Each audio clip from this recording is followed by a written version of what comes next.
Iran war is starting up again. Yeah, I know. We're obviously gonna be talking about that. Do you feel famous already? I don't. I never feel famous. I feel like myself. Um, Fox News mentioned you. Yeah, I know. They do it every day now. The worse things get for Donald Trump, the more they're going to talk about me, it seems, which is unbelievable. But I just hit this with a straight repost earlier. You know, it's like hate tweet, post so good, I almost like the hate tweet. This is me just straight up retweeting a hate tweet. I was like, fuck it, YOLO. But yeah, that's it. We are live. We're live.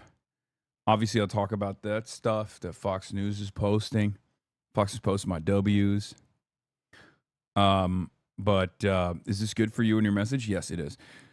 So, where was I? What was I going to talk about? Oh, that's it. Strato tankers are in the air heading to Iran. Phoenix emoji. God damn. Thank you for the 50 bones. Holy moly. Phoenix emoji with the 50 big ones.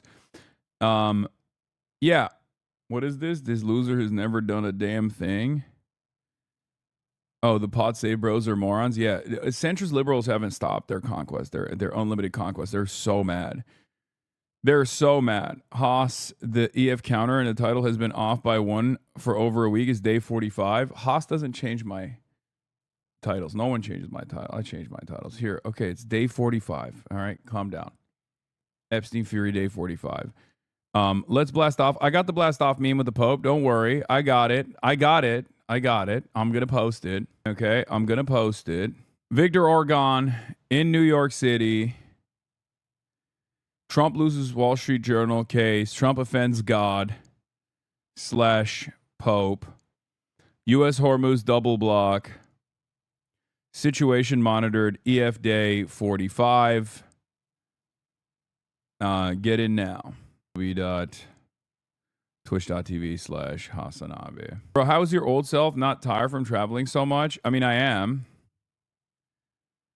I offend Fox News. Trump loses Wall Street Journal. Trump offends God, Pope. I offend Fox News. U.S. Hormuz double block. Situation monitored. Get it now. Orban to speak. Orban to follow Liz Truss's footsteps and become a CPAC speaker. I mean, so nothing changed in his life, and that was his ultimate goal, right? So, Nuance. Thank you for the 5 tier 1 gifted subs. I saw earlier it was like 35% off gifted subs for 5+ gifted subs. So, you know. But yeah, here it is. We're blasting off. We're live. Also, the new Fear End episode is out. Hopefully you guys enjoyed it. You already know what it is. Okay. Pope Hassan, monitoring and praying the situation. U.S. Catholic PBS special edition. It's an insane app. Yeah. It's Monday, baby. Have you been monitoring the Psychono situation? No. What do you think, dude? It's like when people ask me about it's like when people ask me about like, did you hear what Xylitol said about you? Or did you hear there's drama? Did you hear what this streamer said about you? I'm like, no, I didn't. You want to know why I didn't do that? Because I have to deal with Fox News saying shit about me. You know what I mean? I have to deal with like the liberals still losing their freaking minds over whatever, you know? Here, we'll do an update on 7 minutes ago. What is this? Like, this is what I mean. First, Hassan Parker called for my death. Now he's calling the Republican Party terrorists. His vocal support for actual terrorist orgs should be enough for any elected official to condemn him. It's insane. When will Democrats stop parading around with him and call him out? Dude, Rick Scott has become my #1 op. I don't know why. It's very funny. I think he like genuinely... At first, I used to think like, oh, he's just being insincere. He's just like crying because he wants to create an environment of like perceived victimhood.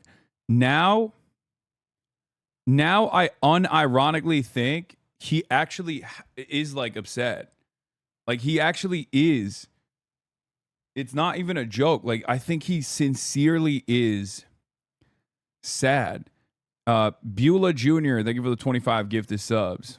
It's very strange how much he complains about this. Yeah. Very odd.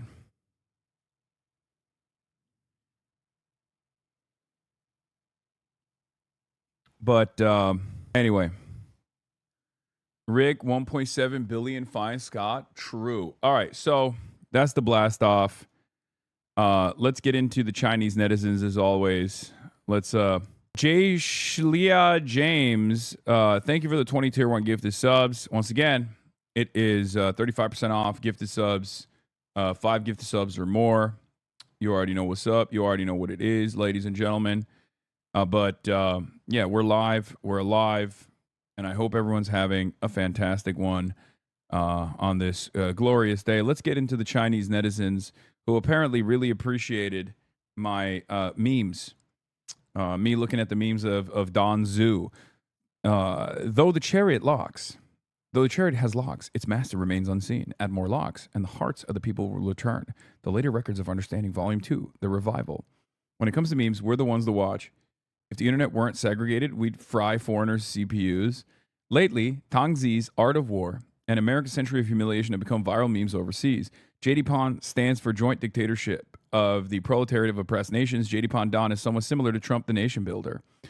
If you don't know what you are doing, neither does your enemy, Don Zhu. You can't lose if you don't have a goal, Don Zhu. Yeah, it's true. I do love me some Chinese netizen memery. Is very good. Gay Irish fireman. They give it the 20 gifted subs. So, wait, that's literally the madman doctrine from Nixon? In some respects, Joyce Carol Oates coming to my defense again. This sounds fine, indeed true, but one has suspicion that the person who has said it has said other less fine and less justifiable utterances, and that is why he is, in air quotes, controversial. Yes. I'm here for the soundboard. You're not going to get the soundboard, unfortunately, because I am in New York and I do not have a portable soundboard. All right, more gifted subs coming in. Let's go. What is this? 5 out of 5 anti-Semitisms, by the way? Oh, I saw this. This is, yeah, L'Espresso, absolutely cooked. It's a Italian, right? It's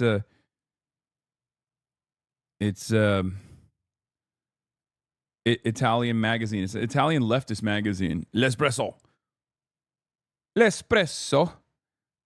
And people have been very, very upset about this post, about this cover for the L'Espresso magazine. L'abuso is the title, which reads abuse. And the subtitle is basically talking about the West Bank settlers and the heinous acts of violence that they commit against the occupied peoples of Palestine. And a lot of pro-Israel people have gotten very mad, including this Rabbi Poopko guy, okay? Italy's magazine, Espresso Online, publishing anti-Semitic Der Stürmer-worthy imagery, should clarify where they got this image from. The military vest worn here is no longer in use by the IDF. The wedding ring and bracelet are never worn by ultra-Orthodox men. The formation of the beard and kippah are outlandish. And, of course, the very bizarre smile showing teeth are unnatural. Now, there is perhaps never been a bigger own goal than a guy who wants to defend Israel turning around and saying, wow, look at this real image that was taken of a real West Bank ultra-Orthodox settler harassing someone. That is a anti-Semitic depiction. It's like, buddy, have you seen the West Bank? Do you think that this is the only instance? Do you think that this was a setup? Do you think that this wasn't a real photo that someone took, an Italian photographer took? Because I can't say anything. I will not be saying anything. You know why I won't be saying anything, okay? But it does feel to me like this is yet another vindication for another controversial moment that people love posting about, okay? That's a real guy, by the way. Okay, that's a real guy doing real heinous acts. And you're just fucking mad That's a real guy doing a real thing, and it looks horrifying. It looks horrible. If your goal is to defend Israel, it looks pretty bad, right? That's precisely what's going on here. He's like upset that Big Homie is chopped. Okay? Big Homie is so chopped that he's claiming it's an anti-Semitic caricature. Okay? That's just how he looks, man. I'm not saying it. You are. I did find it very funny that like pro-Israel people were like, this guy is so chopped that this is not real. Like this guy is unbelievably chopped. This guy that I will defend endlessly, vociferously, is so chopped, I can't even stand to acknowledge that he's a real guy. And it's very funny that they chose to claim this was fake when it's obviously a fucking real photo, and it's obviously a depiction of real events that there are thousands of examples of. It's been very funny. This is worthy of deleting your entire Twitter page and erasing every pixel of your digital presence. Yeah. Look, I'm not going to say anything. Okay? I'm not going to say anything about the far-right settler terrorists. You know? I'm just not going to say anything at all. Sometimes a picture is worth 1,000 words. Sometimes a picture is worth 1,000 words. Okay? This is one of those times. And by the way, if they just let this go and didn't make a big fuss about it, it would be one of 7,000 other depictions, 7,000 other real-time photographs of, ultra-Orthodox West Bank settlers doing terrorism to the Palestinians, right? Because there are so many. There are so many photos like this. Because this happens on a daily basis. Now, there's a couple angles that I want to cover here, okay? Number one. First and foremost, I would really love to hear your take on this. I mean, this is just the ongoing realities of living in the West Bank, okay? There are ultra-Orthodox Haredi settlers that are doing maximum terrorism and maximum violence to the captive Palestinian population that they are illegally destroying the lives of, right? Like, this is a normal, everyday instance. And yeah, maybe some of them look fucking chopped for one reason or another. I won't get into it, but just think like, there is when you have an underpinning ideology that revolves around ethno-religious supremacy, how do you maintain genetic purity? I won't say it, Anyway. So who cares, right? Whatever. The way he looks is irrelevant, except for the fact that people who wanted to defend Israel decided to say this guy is so fucking ugly that this must be surreal. This must be like you must have like hired someone to take this photo. The problem is there's a million photos like this, right? I mean, here, look. There you go. Here's another one, right? Like, what the fuck are you talking about? Like, what do you mean? Like, yeah, if this makes you feel some type of way, why are you attacking the person taking the photo instead of recognizing that the actions in the photo that are being depicted are consequential, awful, irredeemable, and you should criticize the people engaging in such violent actions rather than talking about how it makes you feel differently about it doesn't even make you feel differently about your support, really. Like, you're just attacking the person who simply took the photo. Okay? It's so totally ridiculous.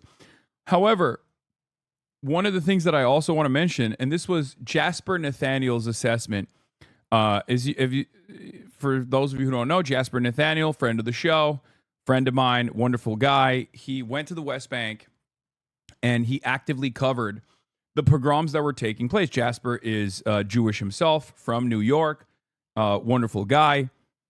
And the thing is, his assessment on this is actually very interesting, right? because there is an element here of like attaching yourself. You're kind of eviscerating your stated defense of your comment right now. Hopefully you don't get cooked for kind of destroying your entire line of defense for that one specific comment. What are you talking about? What are you talking about? I don't give a shit whether he's hot or not, chatters. The point is, he's doing something repulsive. Okay? The events itself are ugly. Okay? The events that are being depicted, like the actions that he's taking, that's what's ugly. The problem isn't that they are ugly or beautiful, but they are criminals who assault Palestinians to drive them out of their homes and steal their land on orders and under the protection of the Israeli government, and that no one does anything to stop their crimes. Exactly. That's the problem. Okay? In any case, the point that I'm making here is twofold. Number one, these guys are irredeemable. Okay? They're doing something irredeemable. And it's so irredeemable that even people who want to defend the state of Israel want to act as though this is not real. Like, this is fake. This is made up. Right? Because even the people that are, ultra-Zionists, Zionists themselves, like, that want to defend the state of Israel, like, they recognize this is just a bad look, right? They recognize there's something heinous there.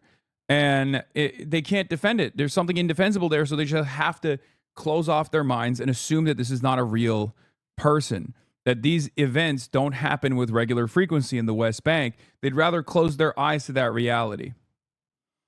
Italian here, I can get you a copy if you want. I would love a copy of this magazine. It's beautiful. In any case, this is a real person, and he's not alone. There are thousands of people like this, right, in the West Bank that are behaving like the Ku Klux Klan, with complete defense, with old IDF gear in many instances, armed by American benefactors, by way of Itamar Ben-Gvir, who personally gives these guys their arms, who, sometimes wear old IDF gear or new IDF gear in their fatigues, presenting themselves as like a paramilitary force, but it is basically the Jewish Klan, right? That's what it is. It's the Jewish supremacist Klan, Ku Klux Klan. And that's how they operate, with impunity in the West Bank. But one thing that I thought was very interesting was Jasper Nathaniel's assessment on this, okay? I want to cover that really quickly, because he went there and he was in the belly of the beast. He stared at these psychopathic extremists.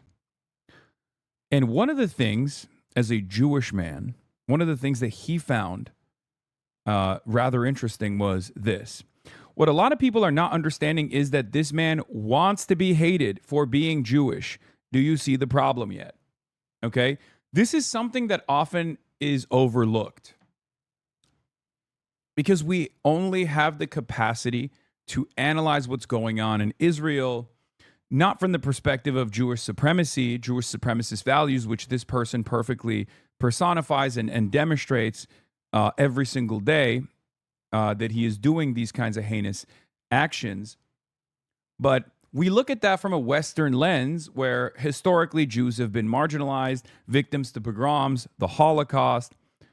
But this attitude is very different in Israel, okay? This attitude is very different in Israel. No longer are we the Jews with trembling knees, is the mentality that a lot of people in Israel operate with. They want to be militant. They want to be hated, and they want to be hated for their Judaism. And that is precisely the reason why you see people bringing like a Torah to the Lebanese conquest in a tactical bag, right? That's why we saw the Star of David carved into the side of the faces of Palestinian prisoners. That's why we saw the Star of David carved onto what is now a bombed out crater that used to be an apartment complex in Gaza. Okay?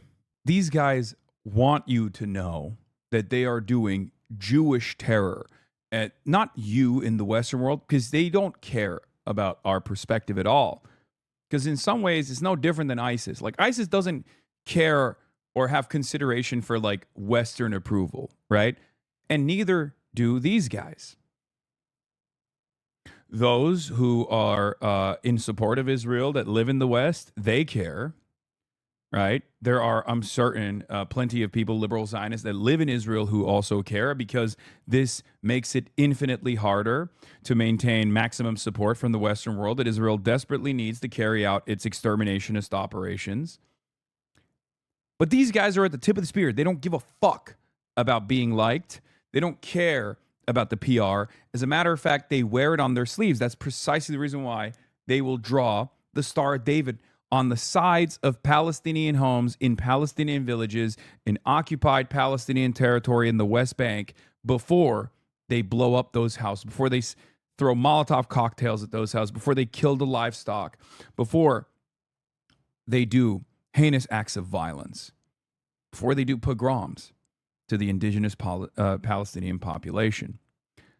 But it's very important, okay? Jasper Nathaniel follows and says they want it to be very clear that it's Jews doing this to them. The soundscape of al-Khair is otherwise ordinary for a farming community. Sheep, roosters, children at play. But here, there's also Hebrew chanting. For 3 days, I heard it constantly. The children of al-Khair peeked over the fence, where just meters away, men in kippahs with machine guns slung over their shoulders danced and sang. I recognized many of the songs and prayers from my own childhood going to the synagogue. Hearing them in this context was disturbing in a way I cannot put into words.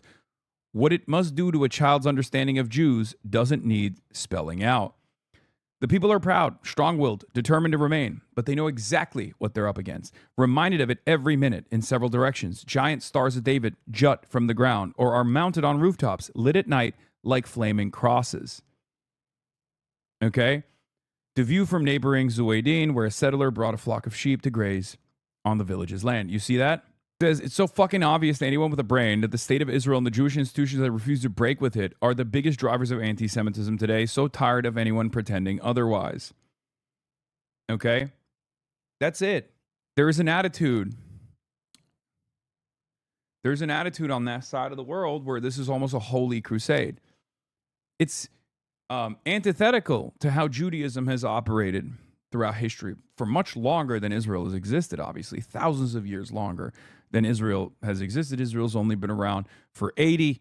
Zionism has been around for, 100, right? As opposed to Judaism that's been around for thousands of years, a rich tradition, rich and storied tradition. And yet, almost overnight, in the last 100 years or so, and especially since the inception of the nation state of Israel in the last 80, this cancerous, fascistic ideology has desperately tried to overtake Judaism in its entirety. Okay? This is why I stress the importance of not making this conflation. This is why I also urge Jews in my community and anyone that is listening to make that forcible separation.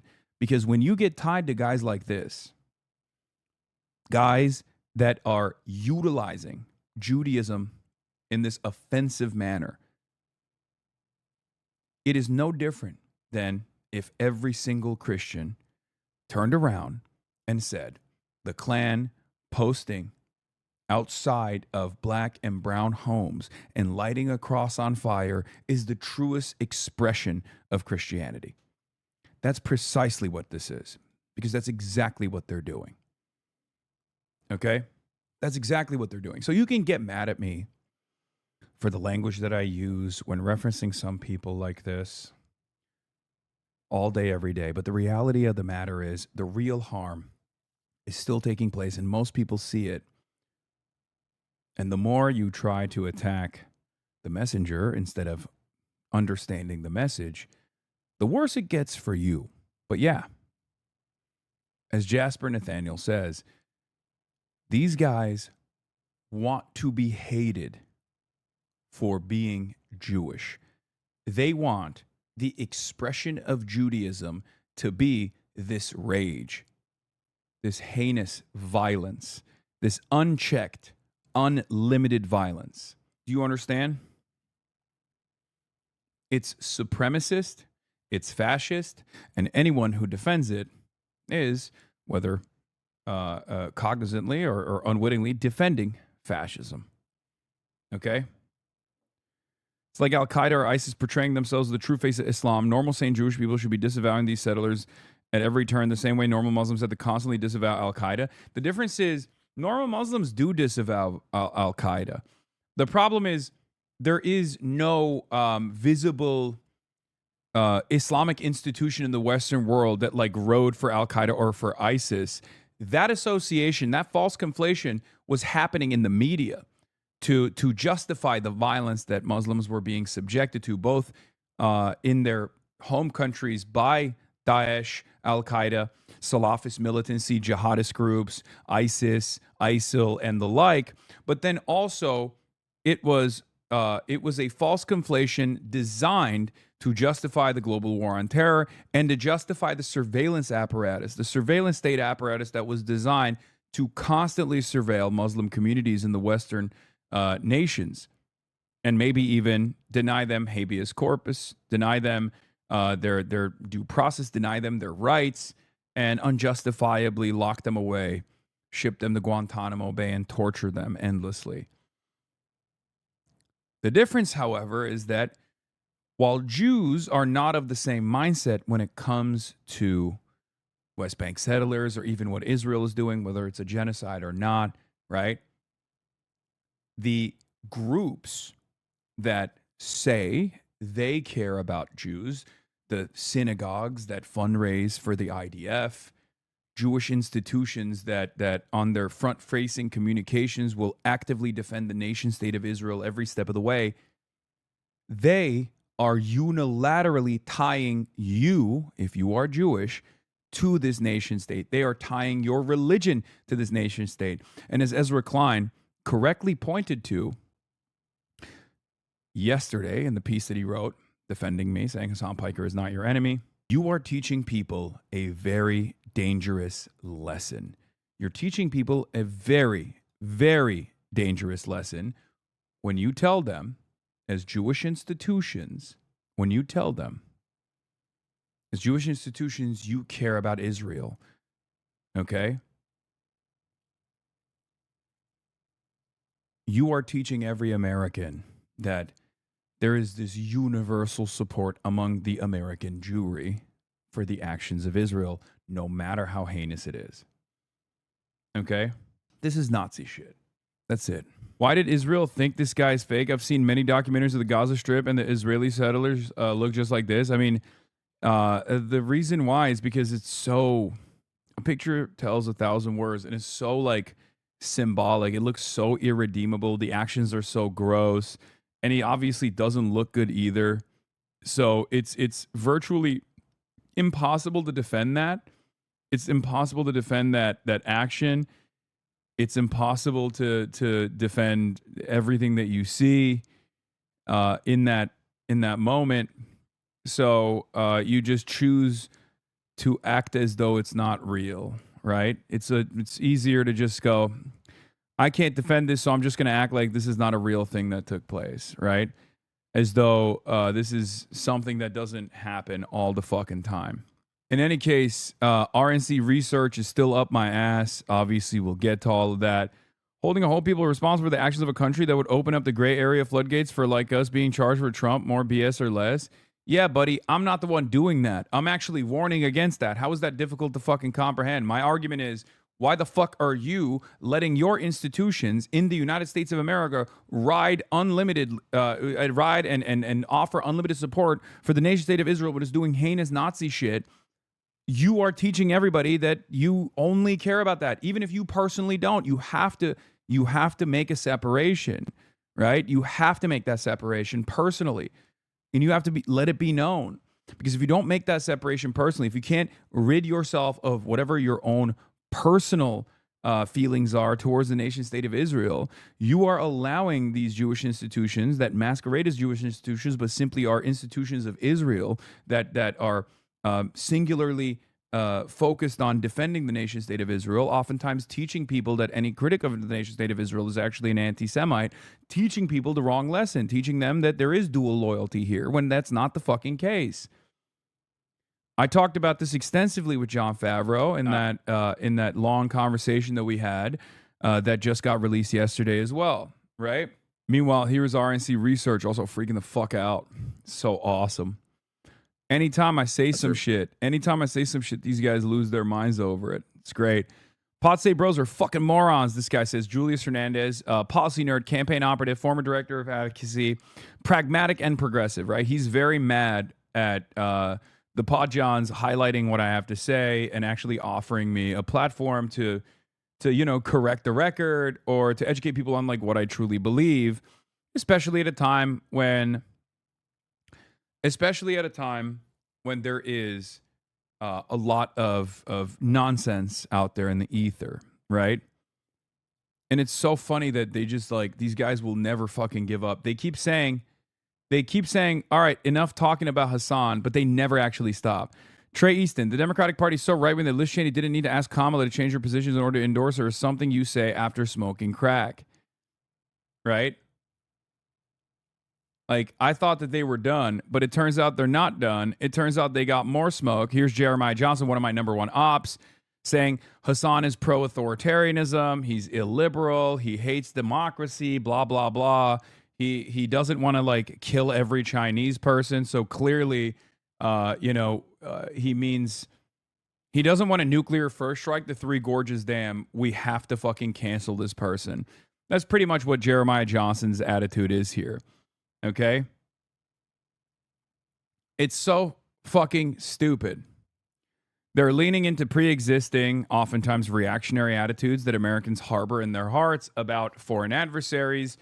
And my argument always is there's a lot we can learn from other countries. Every country has a lesson we can learn from, both good and bad.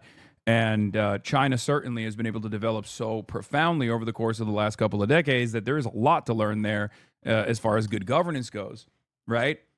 This doesn't mean that I am in support of everything that the Chinese state does or think that it would be good here. I'm very clear on that, but it doesn't even fucking matter. These guys are such annoying China hawks at a time when the rest of the planet's attitude on China is changing dramatically. Julius Hernandez reposted this. I don't care. Boomer on Facebook, learn of your existence. A month ago, I knew nothing about Pike. Now, in Democrat circles, it's Pike 24/7. I think it's good to have a Pike challenging the party. The Boomercrats are turning into Bernie-crats, ladies and gentlemen.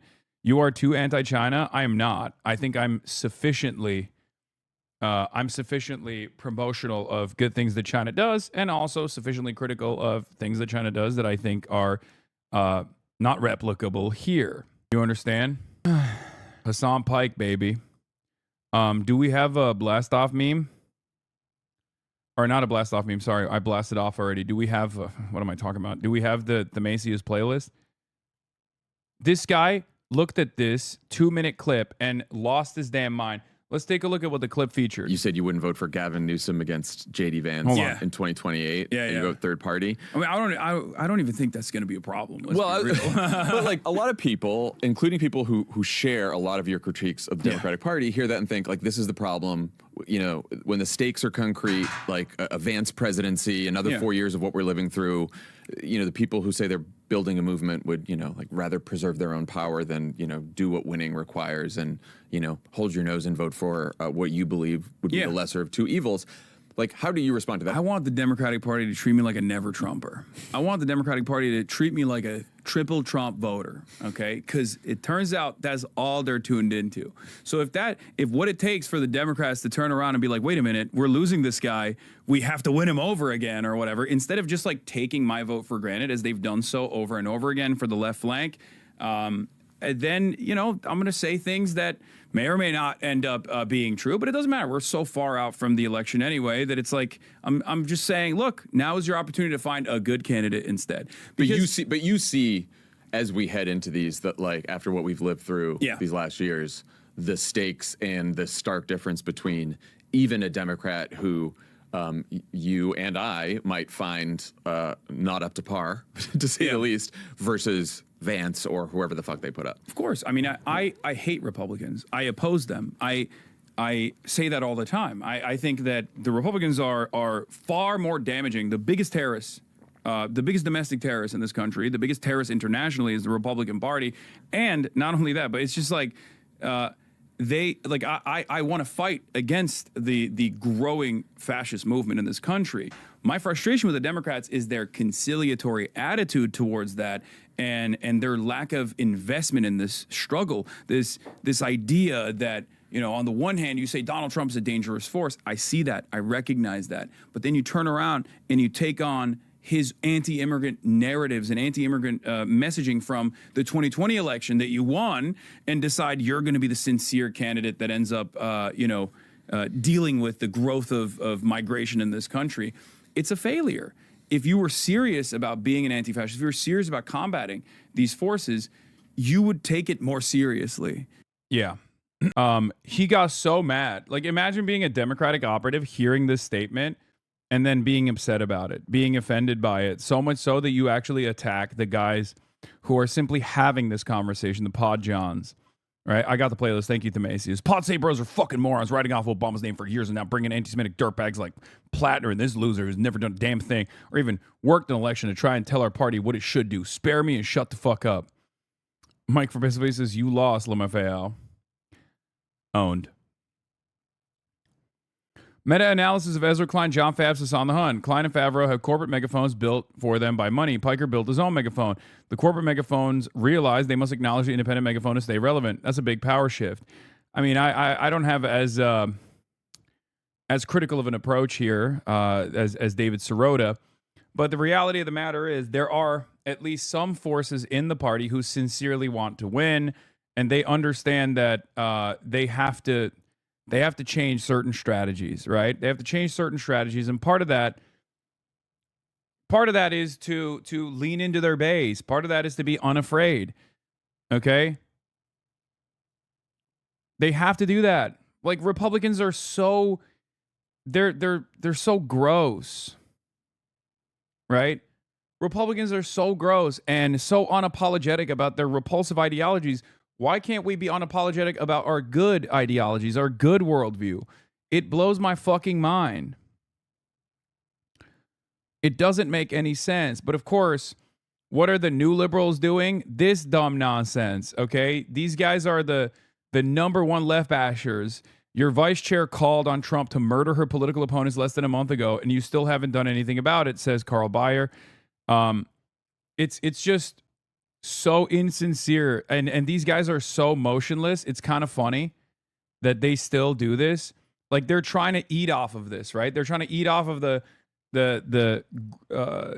centrist rage, right? The centrist rage that exists, that's bubbling up in the consultant class, that's bubbling up in the center-right Democratic Party. There's something missing from the Hassan Piker discourse. Hassan's fans and critics often overlook the most troubling fact about him. The core problem with Hassan Piker is that on a fundamental level, he doesn't believe in liberal democracy. I don't believe in liberalism. Yes, I'm a socialist. Like, I don't. Liberalism is objectively failing. Can we have a sincere conversation about that without you just being like, without you coming across like fucking Steven Crowder and being like, you hate America and you love China, you love Russia. You're a fucking idiot. It's unbelievable. These people literally would rather allow the country to fall apart, allow the Western world to just perish, or cede all political ground to the growth of illiberal fascism instead of having a sincere conversation about how to successfully oppose fascism. Liberalism has lost to Trump twice. It's so fucking stupid that these guys will literally be like, I don't care. At the end of the day, I don't think they care. I don't think they care if Trump wins. I saw a third way ad about you online. They're actually spending money shit talking to you. Yeah. Please don't read the whole thread. He whines and whines about your stuff you've debunked a million times. I know. It's all like, Hassan Piker says he won't criticize Mao Zedong, regardless of his excesses, right? Like, I think it's so insane to be like, Hassan Piker says we have to learn from China. There are many lessons that we can take from Chinese governance. Wow, how unbelievable that I've said that. All of this relies on the receptive. All of this relies on a receptive audience that also has the same fucking hangups and non-charitability that Jeremiah Johnson has. And let's be real, reactionary xenophobia against established foreign adversary countries create an environment where a lot of people have that lack of charitability, and they will lean into it. They'll go, I don't want to hear what the fuck he has to say about these foreign countries, a perspective that I've never actually encountered, a perspective that I've never thought about, right? But instead, I'm immediately going to go, oh, dude, you said there's some things that we can learn from Chinese governance. That must mean you hate the United States of America, you want America to perish, and you want China to win. It's like, well, kind of feels like nowadays I don't need to do anything. It seems like Donald Trump wants China to win a lot more than fucking what you think I want to do about it, right? It's very, very stupid. It's very stupid. All of this is also inherently reactionary. Okay? All of this is inherently reactionary. Unc defended you on the Hill. Oh, Unc Chunk Weigert defended me on the Hill. Jan Guyer speaks on the Democratic split over Hassan Piker. Commentator Hassan Piker has been a topic of much debate in liberal circles for the past several weeks. He appeared at rallies last week with Michigan Senate candidate Abdul El Said, and some on the left argued Piker could be their version of a Joe Rogan-type figure. But others accused him of anti-Semitism, and some lawmakers said they would choose not to associate with him or appear on whatever streaming platform he is on. Journalist Ezra Klein writing an op-ed for the New York Times where he argues that those on the left who disagree with Piker should not be spending so much time worrying about him. Klein, who is Jewish, argues Hassan Piker is not the enemy, and his article says in part, quote, I have deep disagreements with Piker, but he isn't a Jew hater. He's an anti-Zionist. And here I think the real stakes of this fight come into view. We are living through a rupture in both the meaning and the reality of Israel. A Gallup poll from February found for the first time that more Americans sympathized with the Palestinians than with the Israelis. The impulse to cut off those with whom we disagree reaches What's up, far Adam? beyond I'm live. borders. I'm live. I'm live. I'm live. I'm live. I'm live. They can hear you. You're live with who? Your computer? Yeah, I'm live with my computer. What did you? I heard you were talking out of the side of your neck at the Chapo 10-year anniversary, according to Justin. Uh-huh. What did he say? He said that you will never be the road. I didn't even want to be that. Yeah, sir. you're the fucking Bill Maher. You're the Bill Maher. No, I'm not. Yes, you are, bro. You're the Bill Maher. What do you mean? That's an honor. That's a real honor. He's the OG. He's the OG broadcaster. No, I think I'm not as funny as. Oh, you're not as funny? What? I think Justin, you can be. Justin, what do you have to say? Hassan, can I be on your stream in real life? Maybe Can I one come day. in? Maybe one day, Justin. Can I come to your house? Yeah, I want to pull up. No, I want to come, and I've seen a lot of pictures of it online, and I think it would be cool if I could be like one of the guests. Okay, maybe one day, Justin. We'll That think seems about like it. a no. How did the how did He's the a successful man. how did That it seems like how a did no. it how did the interview go? Hold up. How did the interview And go? what- with who? Wait, am I allowed to leak? I smashed it. Yeah, he killed it. Oh, Great nice. job. Okay. No, but Well, no thanks to you. no, my No interview thanks was to probably you. better. My interview was And guess probably what? better. We It's fine. made Somali tea from scratch. Yeah. Okay, so you are leaking who you interviewed. Yeah. The president. Yeah, Barkhan Opti. I'm the captain now. No. This What- is race. That was what? racist. Are you? No, it wasn't. That I'm was the racist. captain now, I'm the guys. captain now. It was a No, very racist thing to say. Ilhan. No, shut up, Hassan. Hassan, we'll let the scoreboard Yeah, speak first. I bet all of the fans saying you're racist for even thinking it's racist. No, okay. We'll let my Barkhan. No, we'll let my Ilhan interview. Stay speak for away itself. from my queen. Stay away from my queen. She says she likes me better. That's She a said lie. on the show. That's a lie. She did not say She that. said- You're She said crazy. she likes me. She said that you're taller, but you don't have a sense of humor. Ah, No. no. Yeah. No, Yeah, that's she's devastating. Like repeating Cumtown bits is not a personality. I I'm don't. like, I would I know never it's repeat Cumtown embarrassing. bits. I would never repeat Cumtown bits because they're offensive, and I'm woke. No, apparently you repeated it. She told me the ones you repeated, and I was like, that there was no even real justification for that one. That was Wow. That's hard. So there's a justification for you Yeah. saying the Cumtown bits when you were on Cumtown, but there's no justification for me repeating them. Oh, believe This is me, sir. I wasn't saying much on Come Down. yeah. This I was is kind of just there. yeah. All right, bro. Wait, you're in New York? Yeah, I'm in New York. If you want to pull up, I won't Well, tell I you don't where. want to talk to your computer. I know exactly where you are. Okay. You already fucking doxed me one time. Okay. What? What?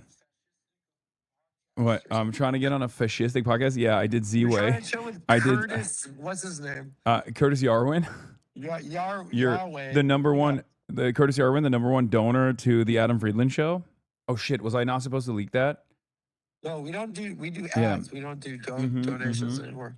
Mm. No, but Yeah. Oh, but just Peter Thiel and Curtis Yarwin, right? how is Z-Way? How'd you do on it? Did you know She- all the people? She cooked me. She like it was a clip compilation basically of all like it was all I the told you to study. no it Which ones wasn't Did you miss? Did you miss Harriet Tubman? what no she didn't ask me any of that stuff. That Oh, would have like been when kind of she- funny. That would have been No, she no. She hit me with what's your favorite MLK quote and then quickly what's your favorite Malcolm X quote. But I had something for both. But what was your favorite Malcolm X quote? I'm not gonna tell you. Take my wife, please. Okay. Well, It's pretty anyway, funny. anyway, dude, okay, what are they saying in your chat? they're just making fun of you. Honestly, how incredible is she? She's the bravest person in the entire world. Ilhan Omar? Yeah, she's on. Yeah. I, She is. she's like the personification of many men. 50 Cent. That's true. She's I love her. so many men. All right, bye. All right, bye. Facts from Minneapolis. This is such a dangerous phone call. I feel like secrets are going to be spilled. Anytime Adam calls me while I'm live, he just says the most heinous shit. Okay. Adam is the funniest person in the Hasanabi cinematic universe. Oh my God. You're cooking Stavros right now. I guess because Stavros hasn't been on in so long because he got famous and he switched up because he doesn't want my anti-Semitism to be associated with his anti-Semitism. He has a Greek version of that, which is very significant, mind you. Yeah, I mean, we got Felix, Noah, Brace, Stavi. There's a lot of very funny people in the extended Hasanabi cinematic universe. So you guys are cooking all of them right now. You definitely used the Malcolm X white lib quote. No, I used the knife in the back. The other one was if you're not careful, the newspapers will have you thinking the oppressed are the enemies and the people doing the oppressing are your friends. I used both. I had two for Malcolm X. But yeah, Gianmarco was another one. Anyway. Okay. Let's finish this and then we'll move or on. the Israel-Palestinian debate. It sits at the heart of cancellation as a political tactic. It relies on a belief in the power of gatekeepers that might have been true in an earlier age, but no longer reflects the way attention is earned and held. Meanwhile, Piker appeared on Pod Save America podcast to discuss some of the recent turmoil surrounding him. He says that although he has issues with the Democratic Party, he'll What the fuck? He's doing like a straight... Is he just like a co-host now? What is happening? ultimately wants to work with them to take down the Republicans. Let's watch. I want to fight against the growing fascist movement in this country. My frustration with the Democrats is their conciliatory attitude towards that and their lack of investment in this struggle. If you were serious about being an anti-fascist, if you were serious about combating these forces, you would take it more seriously. Now, Hassan Piker, would you say he's your nephew, right? Yeah. You're related. Yes, yeah, he's Okay. my nephew. Yep. There's a lot of attention for him in these last 2 weeks. Every conversation has been about him on social media. I mostly agreed with Ezra's column. I think it's healthy for liberal discourse and probably Democrats overall that they've finally come around to the cancel culture's gone too far, deplatforming doesn't really work. Just because someone said something controversial doesn't mean we should get to decide that they no longer participate in discourse. The exact kind of thing they did to Joe Rogan, which pushed him to become more of a figure of the right, even though he has numerous differences with Donald Trump's project. That's all not going to happen anymore. That is, I don't know if that means you should always embrace him in every context, but since he's your relative, maybe you should start us off here. So Ezra actually said two things, and I agree with both of what he said. So one is, as a Democrat and liberals, stop canceling everyone, which is the point you made. But he also was saying to people who support Israel, stop canceling everyone and calling everyone an anti-Semite. It's not helping the cause. Right. Either. It's being counterproductive. And he's I'm low-key starting to think some of these libs think you will go to the dark side and destroy them. It's so funny that they think that. I obviously would never do that. But I'm glad that they feel that way, because it seems like the only way that they're responsive, it seems like the only way that you get liberals to be responsive is if you threaten them with inaction. Like, they only have one speed. They're like, oh my God, they're not unconditionally voting for us. What the fuck's going on? We have to literally do something about it. Absolutely right about that. And so what people that love Israel don't understand is, first of all, they call everyone an anti-Semite. They think they don't, but they literally can't name a single critic of Israel that they haven't called an anti-Semite, right?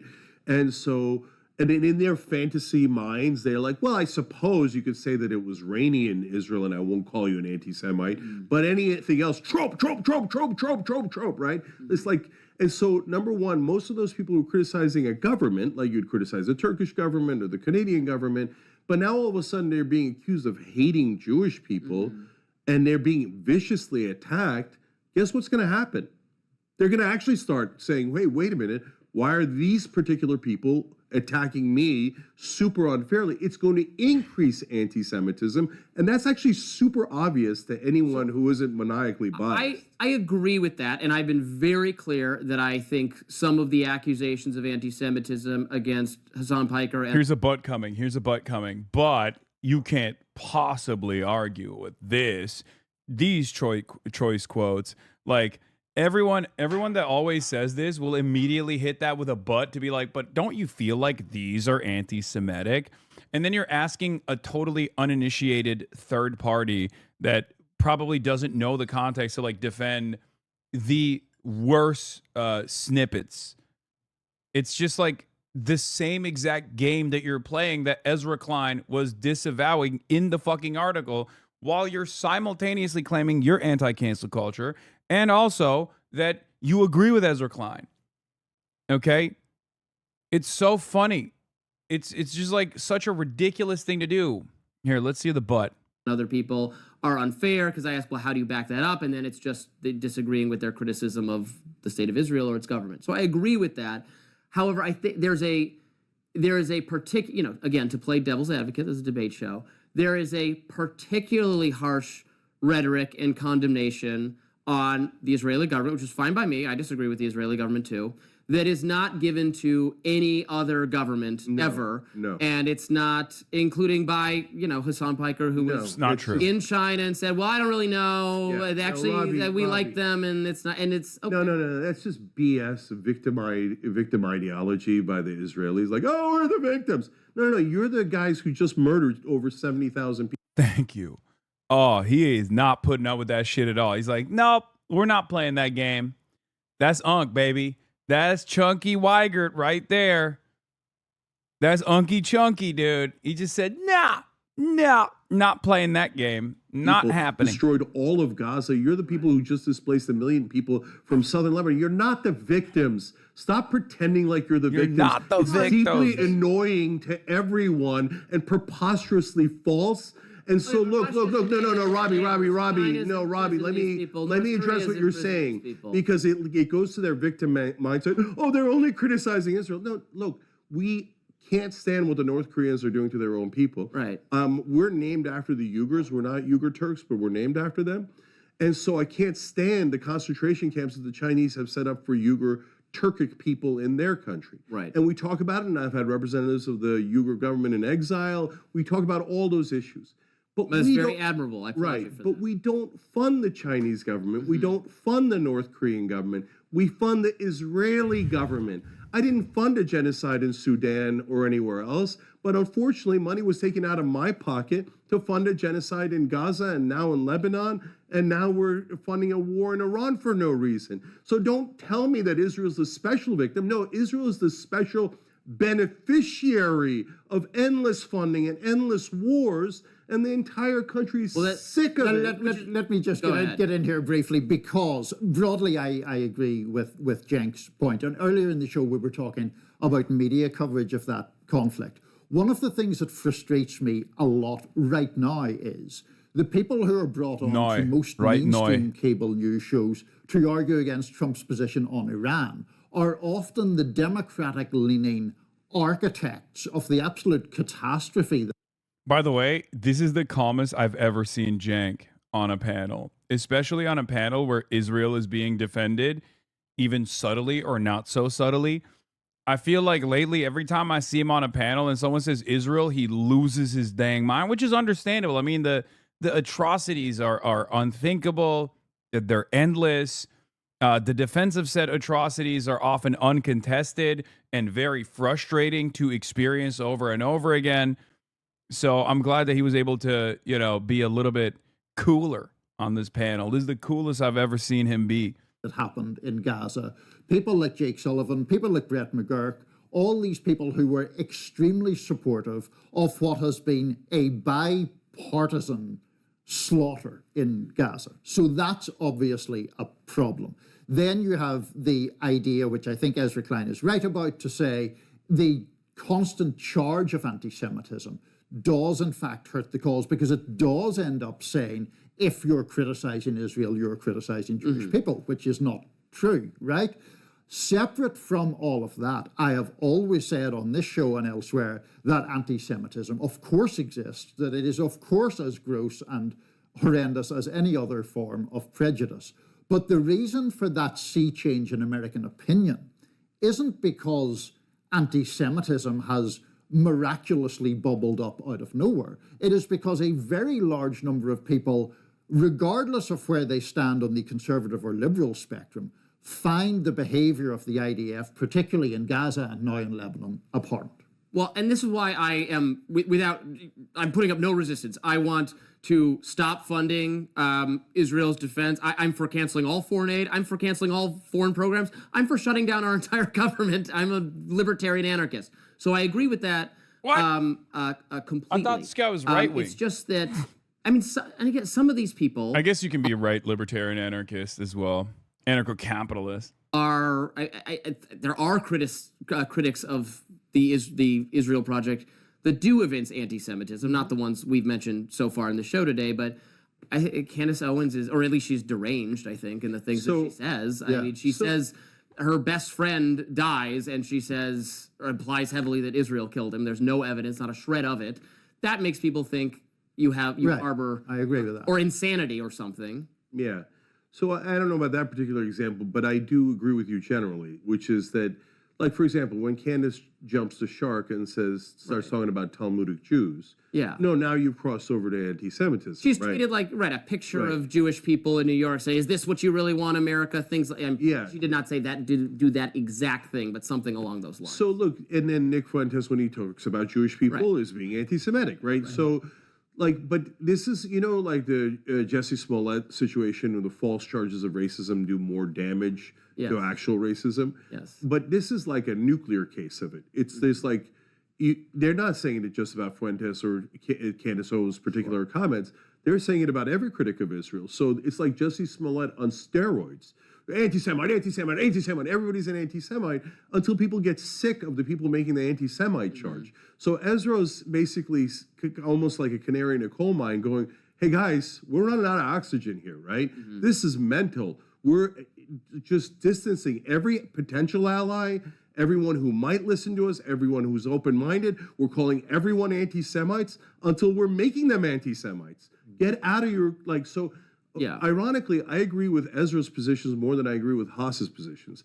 I go on Hassan's show and debate him for 4 hours straight, right? So I'm more... Bro, it'd be your own ones, yo. It be your own ones. You got Unc attacking nephew, dude. Uncle on nephew violence. Like, oh, I agree with Ezra Klein more than I agree with my own blood, my own kin. How dare you? That's crazy. That's crazy. Defend me, Unc. I guess, hey, I'm taking notes. I'm taking notes for Jenks Giving. Okay? I will remember this. Or, I don't know, these terms don't mean anything anymore, but I'm more center left, and he's more, radical left, whatever you want to call it. right? And I think that's healthy and good to do those debates. Yeah, and so you don't have to agree with everything Hassan says in order to talk to Hassan. That's a mental new standard invented by the Israelis to cancel everyone who criticizes Israel. Oh, I disagreed with you 1%. That's it. Never talk again. Never go on another show. Never allow his voice. I don't think it's Israelis that invented that. I do think people. My attitude on this is actually a little bit different than everybody else's. I think, which is, I think this is just This is a cynical cancel culture standard that forces to our right always apply to their left. So if it's like right wingers, they will often use this standard against liberals, right? Like center right figures, center left figures. They do this with like Gavin Newsom. They'll be like, oh, Gavin Newsom is racist towards black people. It's like, bro, you're literally a Republican. You're like a Republican mouthpiece. What the fuck do you mean Gavin Newsom is racist towards black people because you picked the clip out of context, right? But then liberals also do the exact same cynical bullshit to their left flank, right? It's just a very common universal practice of left punching, okay? Doesn't always have to be punching the left, mind you. Oftentimes, the right cynically uses this against not only people like myself, but also for people to their marginal left, right? People who are center-right figures, people who are center-left figures. Is it still a bannable offense to be from Naperville? Yes. Take a second off. Always. But yeah, the reality of the matter is, do defenders of Israel apply this standard all the time? Absolutely. Nonstop. It's unbearable. But I do think it's a universal thing that most people in American politics weaponize cynically. We see the propaganda. It's thick as a kid. I mean, it's not, and for that, that's not the, I agree that takes place. This is not the only issue where where a certain orthodoxy around it is enforced. No, that's true. But one of the things that's interesting to me is how fast the American landscape has shifted on this.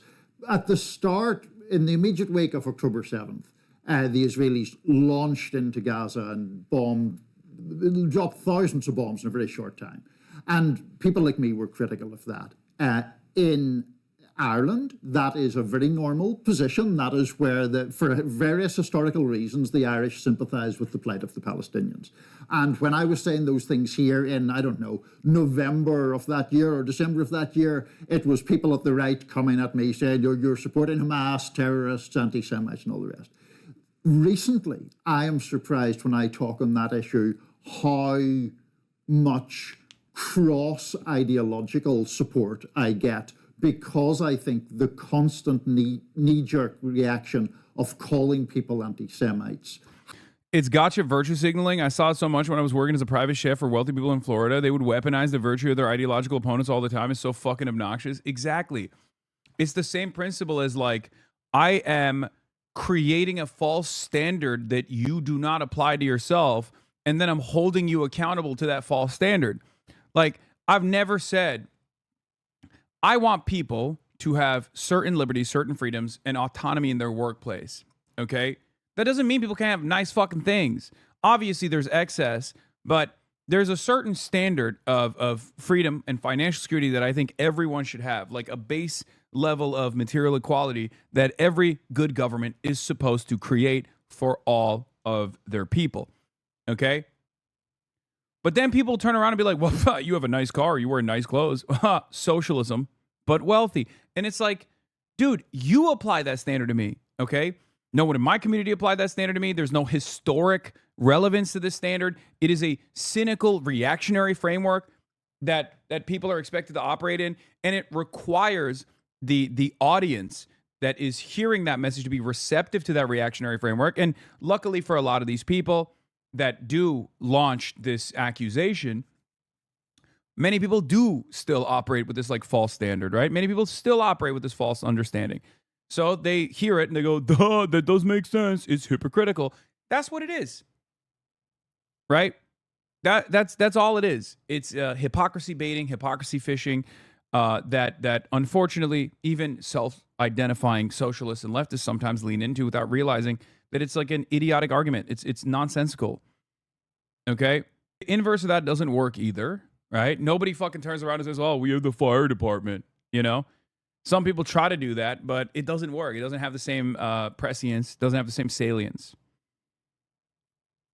Has, in fact, discredited that charge, even though there are genuine anti-Semites, like we're all agreed. Well, right? and again, I would say it for the cause of making everything about or looking for, like in the Jussie Smollett case, racial grievance or other kinds of grievance has backfired against a kind of progressive, liberal, activist media movement, such that we're living through a incredible period of backlash to that, where in some ways the backlash has gone, I would say, even too, now that we used to, you could never get a job again, or like you'd get kicked out of college if Discord is popping off with memes, dude. Highest paid careers. Business owner, 250 grand. Hasanabi, unlimited. Okay, Discord. Every time someone brings up something expensive you bought, they bring it up like you did it sneakily, that you hide the expensive things you own. Like, I don't make a point about how expensive the things I own are. They do, and then they go, oh, see, you're flashing your wealth in front of everyone. It's like, no, bitch, I'm not. You turned around and figured out, because you're obsessive and you're a psycho, like a goddamn stalker. You turned around and like tried to figure out exactly how much I paid for something so you can make a fucking talking point out of it. There's never been a moment where I'm like, look at all my expensive shit. Okay? Oftentimes you also greatly inflate the value of the things that I own, not knowing how I acquired them, not knowing how I purchased them at all, but it doesn't even fucking matter. you use the R slur, and now we see that word constantly. Like you're every other word on social media is that someone's gone a little bit too far, right? From my viewpoint. So maybe that'll be a backlash. To the backlash, to the backlash. We'll swing back. Yeah. Well, I hope there is, and I hope we stop funding genocide. And look, the last thing that Ezra said is also super powerful. If you keep telling people that being against the genocide is being against Jewish people, you're doing Jewish people tremendous harm, like associating them and equating them with a genocide. Look, the Turkish government back in the day, the Ottoman government, did a genocide. And by the way, their excuses were identical to the Israelis. Oh, they were hiding among the civilians. Oh, they hit us when we were fighting the Russians. They were terrorists. They were, exact same excuses, right? But that doesn't make all Turks bad people. That was a long time ago, and it was the government who did it. Right. So that's an easy thing to understand. When you say the same thing and you go, of course, not all Jewish people, you crazy? No, it's the government of Israel, and governments do terrible things, right? And when people say, no, you mean all Jewish people, well, you're weirdly agreeing with the Groypers, with the actual anti. Pod Save America Instagram just deleted their post of your interview after it spiked to 20K likes and thousands of comments, largely agreeing with your viewpoint. Strange. Wait, what? Really? That is strange. Why the fuck would they do that? Are you sure about that? Semites. It's such a. Anyway, let's move on from this. Obviously, this was the last thing I wanted to show, and then I'll talk about Abdul al-Sayed cooking. I'm really glad that there is. I am really glad that Abdul has been taking advantage of the new interest and the growth in popularity for his objectively popular message, right? And he has been cooking up a firestorm of great takes. But one of the funniest things that took place, obviously, on the Pod John interview that I knew was going to get clipped, of course, is this one. First it was Media and then Fox News that wrote this piece. I hate Republicans. Far left streamer Sam Piker doubling down on his attacks against conservatives, labeling the Republican Party as the biggest domestic terrorist in the United States during a recent podcast appearance. This comes just days after Piker was on the campaign trail with Michigan Democrat Abdul al-Sayed, who is running for U.S. Senate. I just straight up reposted it because I retweeted it because I was like, that's a banger. That's fire. Love that. I personally love that. Okay. Please keep posting the W's. Okay. Keep posting the W's. Suddenly facts are controversial. I mean, facts have always been controversial for the Republican Party. Let's be real. Facts don't care about your feelings. Okay.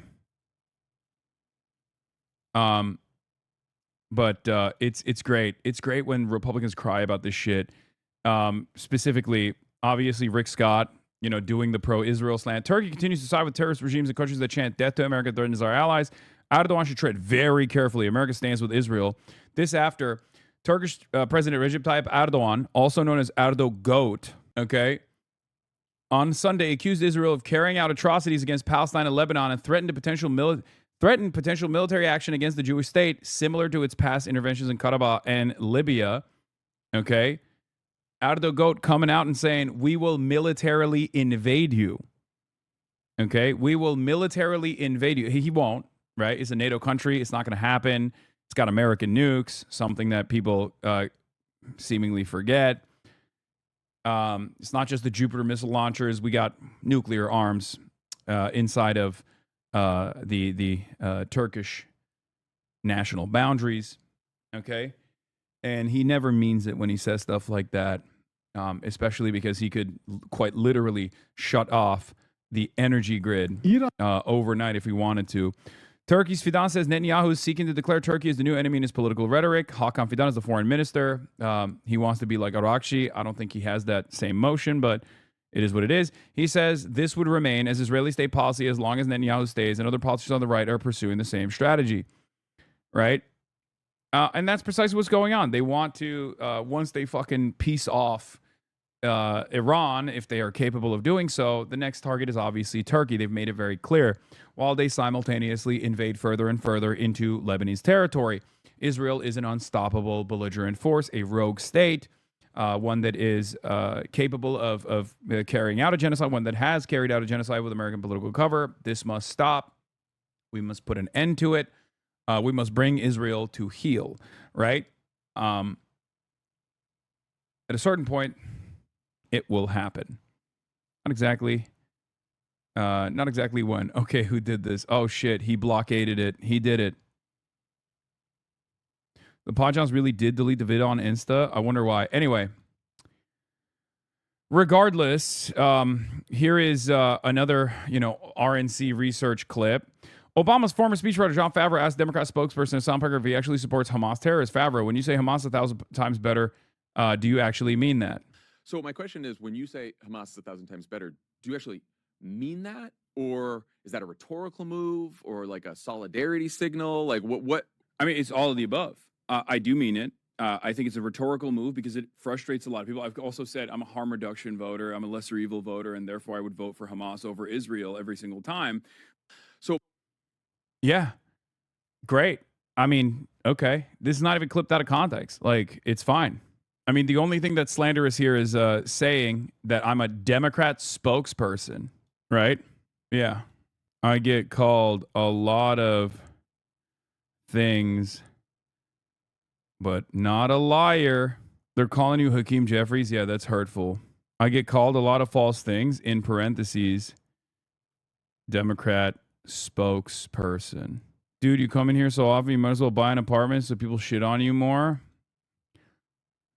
That's funny. Why? The Iranian embassies are winning the propaganda? Yeah. And interestingly enough, it's not just the Republicans that posted that clip. Shannon Watts, who's supposed to be a Democrat booster, turns around and also posts the exact same clip from the Republican, from RNC Research. How interesting. How interesting.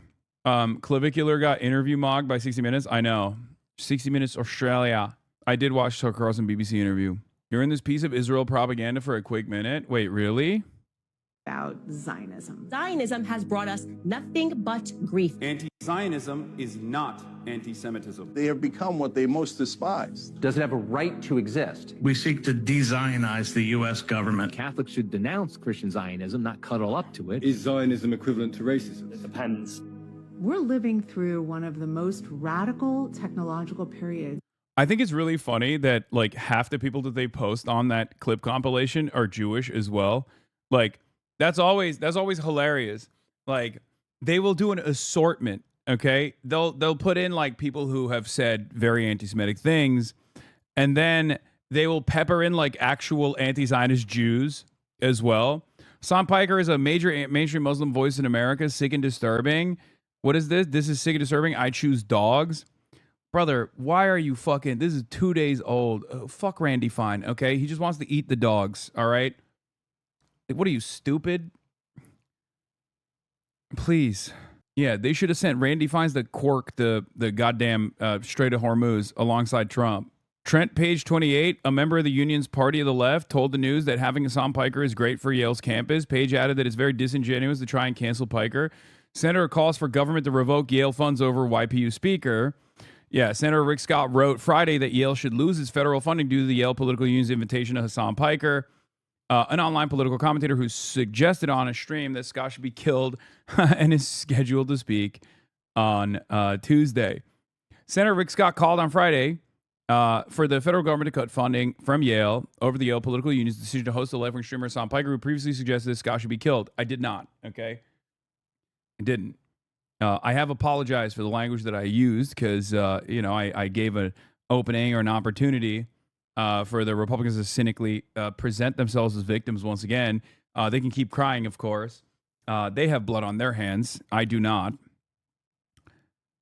But Scott, a Florida Republican who spoke at the political union last semester in favor of resolution by American, posted on X that the government should immediately revoke Yale's federal funding. While Republicans were developing President Donald Trump's 2025 One Big Beautiful Bill, Piker said during a live stream responding to comments by House Speaker Mike Johnson, the Republicans were focusing on Medicaid fraud, that if you cared about Medicare fraud or Medicaid fraud, you would kill Rick Scott.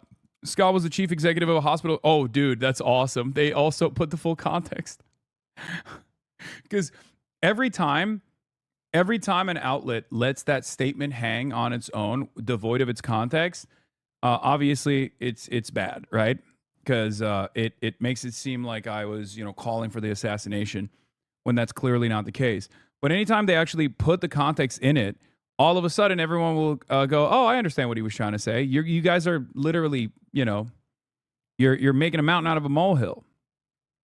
Piker, a controversial Twitch streamer and political commentator, is scheduled to speak at the political union's Tuesday debate on the resolution and the American empire.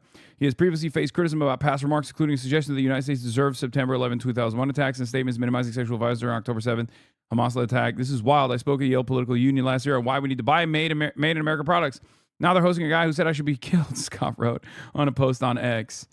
Yale receives billions in federal funding. President Trump and Congress need to immediately revoke it. An elite private university that hosts an anti-Semite who says senators should be killed, capitals should be killed, and the U.S. deserve 9/11 shouldn't get 1 cent from taxpayers. The university has not had its federal funding revoked as a part of a targeted pressure from the Trump administration, though many faculty members have lamented the fact that the administration's broad cuts to research funding. Many of Yale's peer institutions have faced punitive funding cuts under Trump, and in 2025, the university spent $1.2 million, far more than in previous years, on lobbying efforts. Yale President Maria McGinnis in October floated the possibility that the political union's culture of open debate had contributed to the Yale's avoidance of targeted federal funding cuts. She and Yale College Dean Pericles Lewis met with leaders of the group last month. As about Scott's comments, Yale spokesperson Tina Posterly wrote in a statement to the News, Yale treats statements advocating violence with the utmost seriousness and condemns any form of hate or discrimination. The university also seeks to balance these concerns with longstanding commitment to free expression as a fundamental value and shared responsibility, including for student-run organizations which issue their own invitation speakers independent of the university. Yale Political Union President Moore Giuseppe, 27, emphasized in an interview with the News that the union does not endorse the speakers it chooses to host.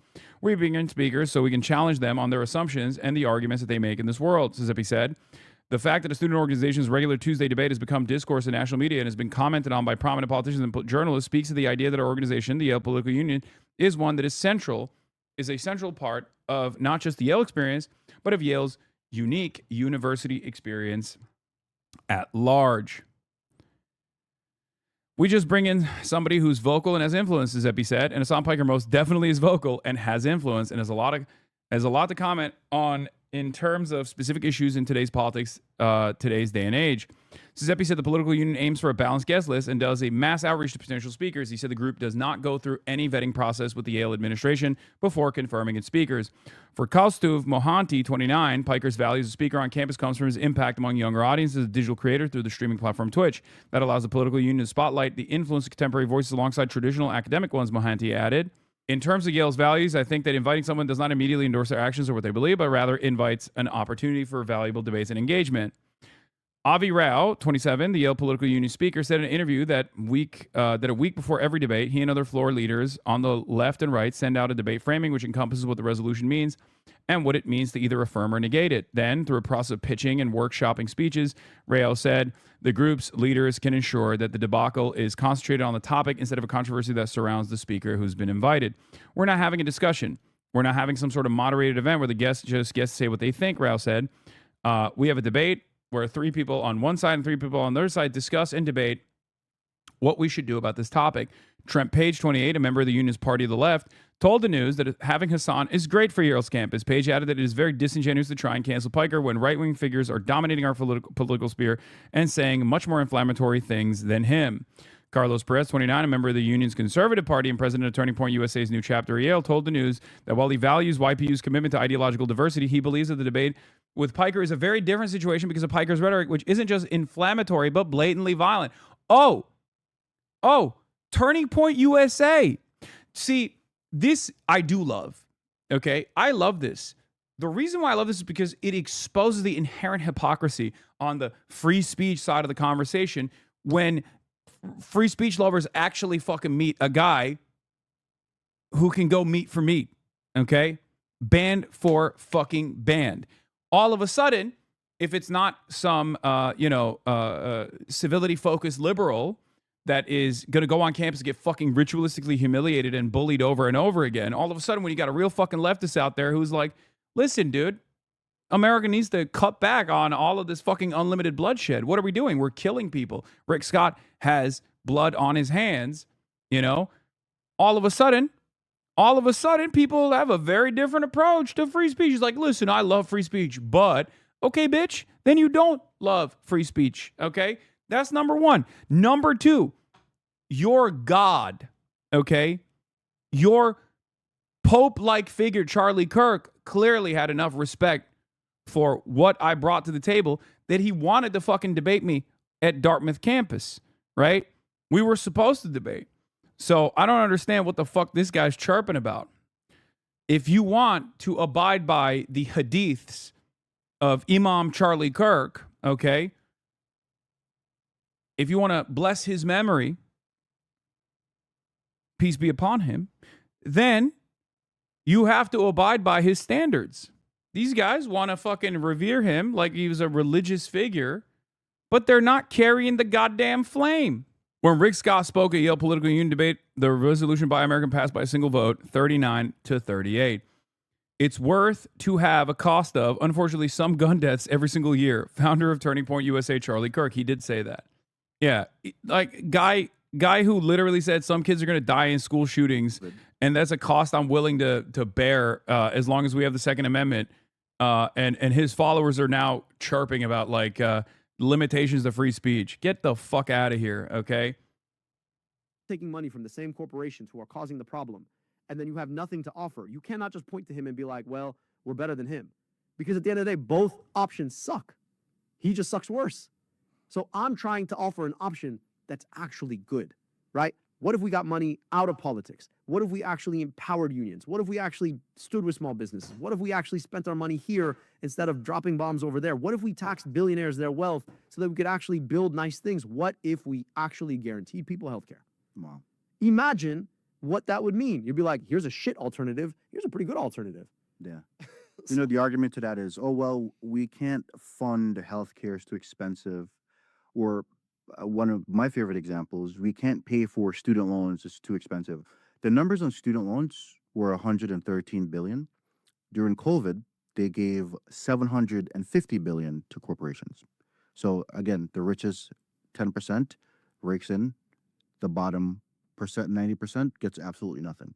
And you know how many billionaires got minted during COVID? And we're just spitting out billionaires. And it's hard for people to afford the first like 100K, right? So this is exactly the point. Yes, we can. We just can't do it if we're wasting our money there or we're not taxing these billionaires here. Yes, we can. Like maths, right? Like I get it. Dollars are zero sum. They're non-fungible. I understand. Like all my libertarian friends are like, money is zero sum. You're like, you're right. But if you don't actually ask people or force people who are the richest people in the whole world to pay their fair share, then you're right. Like, you're not going to have the money. Correct. And if you take the money you do have and burn it to the tune of $1 billion to $2 billion a day, that raises our gap. Your rhetoric is incredibly violent, and I can provide examples. Okay. Prices. Yes, you're not going to be able to spend it on healthcare. The money is there. It's not there if we're wasting it over here. It's not for us. It's to fight other people's war, apparently. But, you know, the problem is he'll never be impeached. And the reason why he'll never be impeached is most of those people that have the power to impeach him were given their position because of him. He packed not just the courts, he packed Congress. He packed so many nominations, so many nominees he got through. So a lot of those people, they owe him their careers. So they'll never, ever. You do violence by farting on airplanes? I don't do that anymore. I apologized.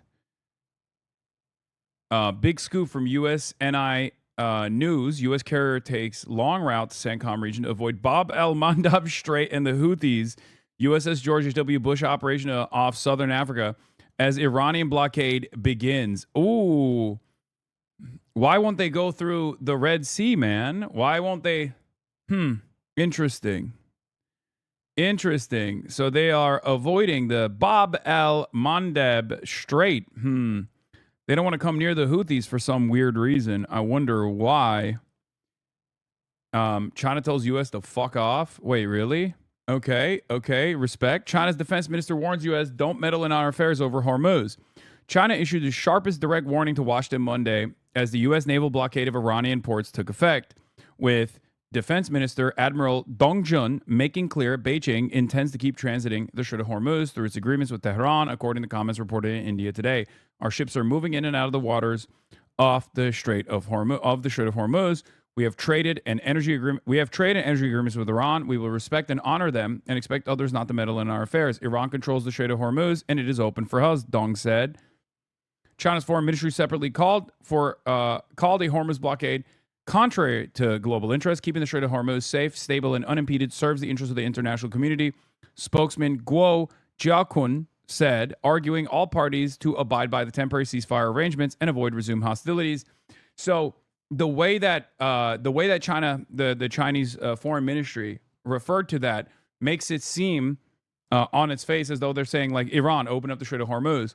But if you actually dig deep, if you scratch the surface of that comment, you realize they're saying, like, abide by the ceasefire and therefore don't meddle in the pre-existing ceasefire negotiations by adding an unnecessary secondary blockade to the toll system that Iran has created, which technically means that you can still transit through the Strait of Hormuz. You just have to pay a toll. And I'll say Dong's remarks signaled that any U.S. attempt to intercept Chinese vessels would risk direct confrontation. Here is also commentary against this statement on whether it exists or not. Note, Chinese defense minister comments. At the time of the writing, the statement attributed to Chinese defense minister Dong Jun is not credible, as no release has been viewed on Chinese foreign ministry / Ministry of Defense releases. Also, it's not on the MO of principal Chinese decision makers to make statements to press independent of foreign ministry and Ministry of Defense releases on matters at hand. So did he say it or did he not say it? Is this fake fucking news? China is so dumb. They should have put a blockade in front of the U.S. blockade. Just a triple block. Just a triple blockade. Big update. Iran seizes weapons cache. Arrests Starlink users amid U.S. Israeli push for regime change. Iranian authorities say they seized 40 combat pistols, 2 air rifles near West Azerbaijan border and arrested 2 suspects, while a separate operation in central Iran's Qom led to the arrest of 10 people accused of possessing Starlink satellite internet equipment, according to Tasnim News. Border police said the weapons were intercepted during a monitored transfer between vehicles, with both suspects detained and the vehicles confiscated in Qom. Cyber police said the devices were identified through intelligence work amid Washington and Tel Aviv's openly stated goal of fomenting unrest inside of Iran. Iran described the satellites as anti-security goods under Iranian law and said those found in possession will face strict legal action. Sad that satellites are regarded as anti-security goods under Iranian law. I wonder why a country that has been considered a foreign adversary would actually actively consider a American defense contractor's tool of reaching CIA or Mossad operatives to countries that are fucking currently in the process of bombing Iran. I wonder why they would have a significant. I wonder why they would have a negative opinion of such things. Much to discuss here. Very difficult to comprehend. Yeah, what the fuck are we talking about? Is war, man. What are you saying? Like, why aren't they allowed? Why are people inside of Iran not allowed to use an American defense contractor's surveillance and communications technology amidst the same defense contractors bombing the fucking country? Yeah, no shit. Will this possibly turn into World War III? I know people say that a lot for war, but this one feels different. I mean, maybe some attitudes is that it is already World War III. Yeah, Rick Scott's still crying, by the way. First, Hassan Piker called for my death. Now he's calling for the Republican Party terrorists. His vocal support for actual terrorists or should be enough for any elected official to condemn him. It's insane. When will the Democrats stop parading around with him and call him out? And it's so funny that like no one gives a shit about Rick Scott crying. Like, literally. Like, most of the responses are just people ratioing him with how much money he's taken from AIPAC. I personally love that. All right, last but not least, wanted to offer you guys some good news. Our boy Shoykat Chakrabarty in San Francisco is making waves in California 11 top 2 primary. As you know, California has a top 2 primary system. Those who are at it's an open primary. Those who are at the top 2 advance to the general, and Shoykat obviously is going up against the moderate progressive wing that's endorsed by a lot of establishment Democrats like Adam Schiff, Connie Chen, and also the pro-Israel Zionist Scott Wiener, who also is backed by a lot of wealthy interests. Connie Chen is backed by a lot of local San Francisco left-based institutions. Yes, it's a jungle primary, I know. Shoykat is backed by your boy for the most part. And he's done a great job thus far. He has risen in this second internal poll that just came out by 8 points up to 28. Scott Wiener has risen by 1 point up to 33, whereas Connie Chen is at 13% minus 4. Okay, this is the change since the last internal poll that came out. Yeah, I mean, he's within striking distance of Scott Wiener, which is pretty cool to see. My suspicion is that a lot of Connie Chen's backers are most likely going to lean into him if he ends up being in the top 1 or top 2 slot in this jungle primary, because no one in San Francisco, no one in the broader San Francisco left wants Scott Wiener to be, you know, a permanent, possibly 40-plus year congressional representative. Because let's be real, okay? For disruptive candidates, left-flank candidates, you have to contest. You have to defend your seat, okay? You have to defend your seat for like the first couple of races until your support is calcified. But for someone like Scott Wiener, taking over Nancy Pelosi's seat, he would be there for the rest of his life. He would be there till he's 85 years old if he chooses to see fit, right? If he chooses to be there until he's 85 years old. Let's be real. Terrifying prospect. Absolutely terrifying prospect. He is a much more conservative. He's socially very liberal, socially very progressive. Let's be real. Even though he is like hung out with Richard Hanania, who is an avowed race realist, white supremacist, who has talked about, you know, the inferiority of black people and things like that. But, you know, he had the audacity to attack Shoykat recently. But why does Austinox hate you so much? Jubilee surrounded, but it's Hassan Piker versus top 20 Democrat candidates for 2028. No, I like that. I would like that. Yeah. Scott Wiener is so backed by right-wing forces within the party and backed by the wealthy and the corporation San Francisco that he had to come out as anti-CEO tax. So the SEIU actually pulled their endorsement. The SEIU had done a dual endorsement both on Scott Wiener and Connie Chen.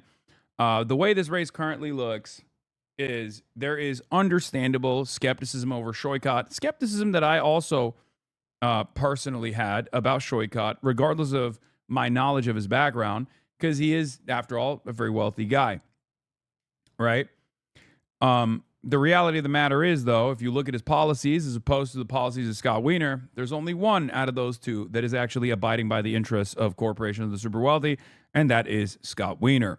So while Shoykot himself is personally wealthy, he's been one of the more radical voices behind the scenes within the Democratic ranks that has been actively trying to bring left flank candidates to the forefront and sees this as an opportunity for real change in the country. So, you know, I support him. So, there's also, this is good, though. This is a good sign. Is Spencer Pratt said to be the Zoran of LA? What the fuck are you talking about? Fuck no.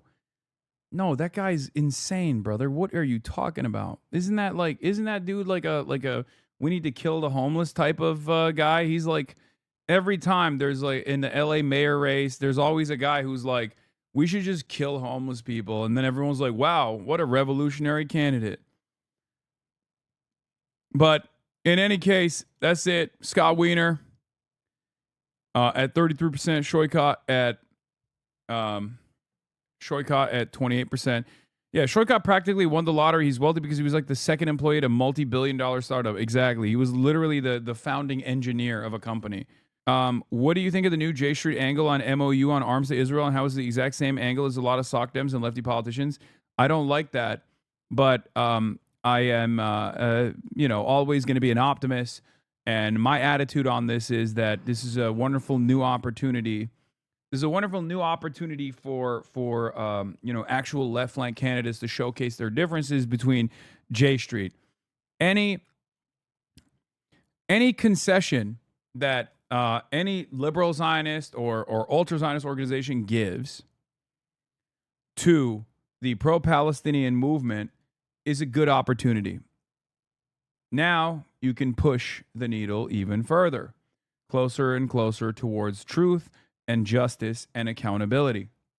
It is that simple.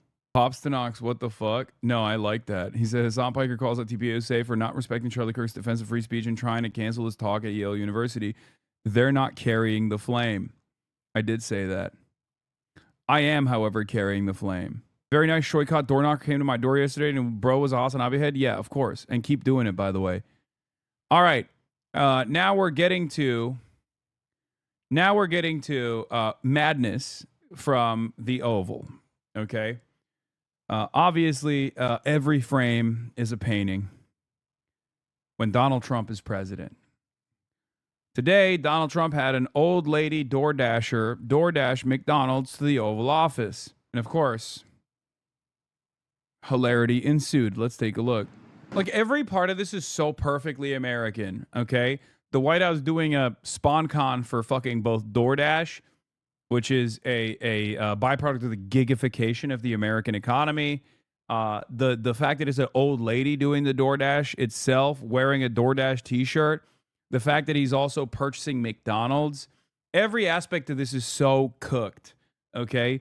It is totally, totally ridiculous, but of course, it's just the fucking reality.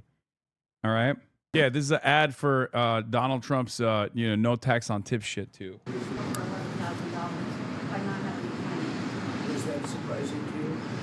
It was very surprising. Great big beautiful bill. And that doesn't include overtime in your case. It's really, we call it the great big beautiful bill. We should call it the great big beautiful tax cut bill because it's tremendous amounts of money. And that's over news conference with these people. These are not the nicest people. They're not nice like you. You know that, correct? I'll do whatever you ask me to do, sir. So there's no tax on tip. And I think you voted for me before. And we appreciate it. I'll put this over here. And why don't we have a news conference with the president? Want to do it? Sure. You don't have to say too much. I think they're looking about Hormuz Strait and various other things. Do you have any questions? Well, it wasn't the picture. It was me. Bro said, let's have a press conference about the Hormuz Strait with the old lady DoorDasher. Unbelievable, bro. Like, you're the president. How do you not recognize that? How do you not recognize that, like, this wonderful old lady doing DoorDash should probably pay for, like, medical bills is devastating. Like, in a normal universe, if we lived in a normal universe and not this abnormal universe that we live in the United States of America, where like everything is distorted, we would look at that and go, well, that's a policy failure, you know? Why is this wonderful old lady doing fucking DoorDash? What a spectacular policy failure this is. She should be at home, maybe tending to her grandchildren. She should be at home with her kids, with her grandkids. Instead, she's out here doing fucking DoorDash. It's crazy. Actually, her husband's, oh my God, I wasn't even off base. It quite literally was because of her husband's medical bills, dude. Sharon Simmons, the DoorDash grandma, was just a part of Trump's photo op at the White House. Says on Fox News that no tax on tips helped her because she couldn't afford her husband's cancer treatments. Bro, this reminds me of the you know, poverty porn stuff that they blast off, where they're like, child leukemia, a child with leukemia opens up a lemonade stand, or 75-year-old walks to work every day so that the rest of the fucking workers chip in to get him a bicycle so he can bike to work every day. It's like, dog, that's not a good thing. That is a clear-cut representation of how busted everything is. Okay? Americans look to stuff like this and go, wow, how wonderful. What the fuck? What the heliante? Structure of payment is there at DoorDash? How much you get in salary per delivery, and then how much of your income is tips? Can you kind of break it down to us and tell us what this no tax on tips really means for you? Well, what this really means for me is, you know, as they said last year, my husband, he was diagnosed with stage 3 cancer. During that time, you know, I was able to take some time and take him to his appointments and, you know, be there with him. But, you know, as you know, going through treatment, even with insurance, you kind of break the bank. And, you know, we pretty much went through our savings. And so when I found out about the no tax on tips, I was like, this is incredible, because this, you know, it's not going to replace my life savings, but it's going to help certainly with future doctor's appointments and future things that, you know, we have going on. Sure. How much would, oh, go ahead, sorry. It means a lot. How much would How do these people not realize this is this is a clear-cut indication that things are fundamentally broken in the United States of America? Like it's so cooked. People see that and go, oh, hell yeah, what a wonderful story. Oh, isn't my president so nice? It's like, no, man, this is busted. This is actually busted. Like, we're treating regular ass Americans like cattle. Couldn't wait, had to dig in. Oh God, Stephen Chung, he's so perfect. I love him. Anyway, he always brings a smile to my face. Okay, he's just, I love him so much. He is so rotund. He's so perfectly shaped. He's shaped like one of those SpongeBob starfish characters. Not even a starfish, like, you know I'm talking about. Like, he's so triangular. He's not even rotund. He's triangular perfectly. They literally don't know about another way. This is why Zoran is so important. The first thing we need to do in our politics is to convince them that we can actually do things small. Yeah. Yeah. Heartwarming. American society forces old grandma to work to her grave to prevent her husband from dying. Funniest part is they flew her from Arkansas as a Trump supporter as she was still too embarrassed to admit on camera that she voted for him. Photo of Chung. No, he doesn't look like that. He looks triangular, perfectly triangular. Bubble Bass.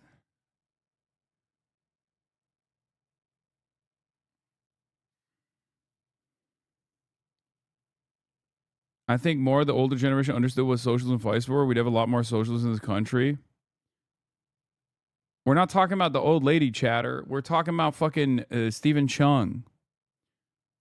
Anyway, viewership up by 20%. Looks like the bad press is good press, big doggy. I don't think it's up by 20%. I mean, we're at 36K. And it's a Monday. That's normal. This is a normal amount. I did post it, and I thought it was me as a doctor, and it had to do with Red Cross as a Red Cross worker there, which we support. And only the fake news could come up with that one. So I just heard about it, and I said, how did they come up with that? It's supposed to be me as a doctor making people better, and I do make people better. I make people a lot better. This is him replying to the insane post that he put out there. Someone asked, did you post that picture of yourself depicting as Jesus Christ? I did post it. I thought it was me as a doctor and had to do with the Red Cross. Only fake news could come up with that one. It was so unbelievably bad that it was so sacrilegious and so ridiculous and so closely associated with his commentary on the Pope, which was really funny, that he had to delete it because his own fans were fucking losing their minds. Okay? I mean, this photo, like, I don't personally care, right? I don't care. I don't give a shit about what the Antichrist posts because I care about what he says. I care about what he does, right? I care about what he does more than what he says and how he carries himself. And plus, I'm not exactly a religious person, right? But it is really funny that even MAGA was like, what are you doing, sir? I mean, this is like straightforward sacrilege. Like, you are the motherfucking Antichrist, man. This is wild. This shit looks like he's healing Jeffrey Epstein. He's depicting himself as God healing Jeffrey goddamn Epstein. What are we doing here? Trump's followers on Truth Social are calling him the Antichrist after his post of an image depicting himself as Jesus. You are mocking Jesus. Mr. President, with all due respect, take this down. You are not Jesus. Even if this wasn't the intention, it's not a good look. Mr. President, I love you and I think you're a Christ-like figure, but please don't depict yourself as Christ. He's literally in the robes too, zero excuse. I mean, we know exactly what it is, man. We know exactly what the fuck was happening here. And they didn't even wait to get the MAGA hat color logo. Yeah, I personally loved it. I personally thought it was awesome. You know, it was, no one is as disrespectful to Christ and Christianity as the Christ lovers themselves. Okay. I feel like Christ lovers are unbelievably disrespectful to Christ and Christianity, so-called Christ lovers, more than anyone else. Like the average r/atheism guy could not cook up something so heinous. Okay? This is just maximum disrespect. I don't know what else to say. If you personally believe in the Bible or if you believe in Christianity, you should take tremendous offense to the way Trump is disrespecting your religion. But of course, so many of these people are unbelievably cucked, and therefore they don't care. Okay? Can I be a Christian, also socialist? Something I've been struggling, questioning for a bit now. Yes, of course, and plenty are. What are you talking about? Liberation theology is a major part of Christian socialism. Ecumenical Marxists exist. Yes, I mean, the fucking Pope was literally a Catholic socialist. And the new Pope is at least very woke. Look, religion is what you make of it, okay? And there are plenty of policies in all of the three major Abrahamic religions that are objectively socialist or socialist adjacent. Jesus Christ himself was, a fairly socialist adjacent figure. You know what's not Christian? Selling a Bible with your name on it. Not that it matters, because people will turn around and be like, well, you don't believe in any of this shit. And it's true, I don't. Okay? But I don't even play that game of like, oh, well, none of these guys believe in the things that they fucking preach. It's like, yeah, no one does. Let's be real, okay? I choose to be honest about my beliefs. I choose to tell you exactly what's what.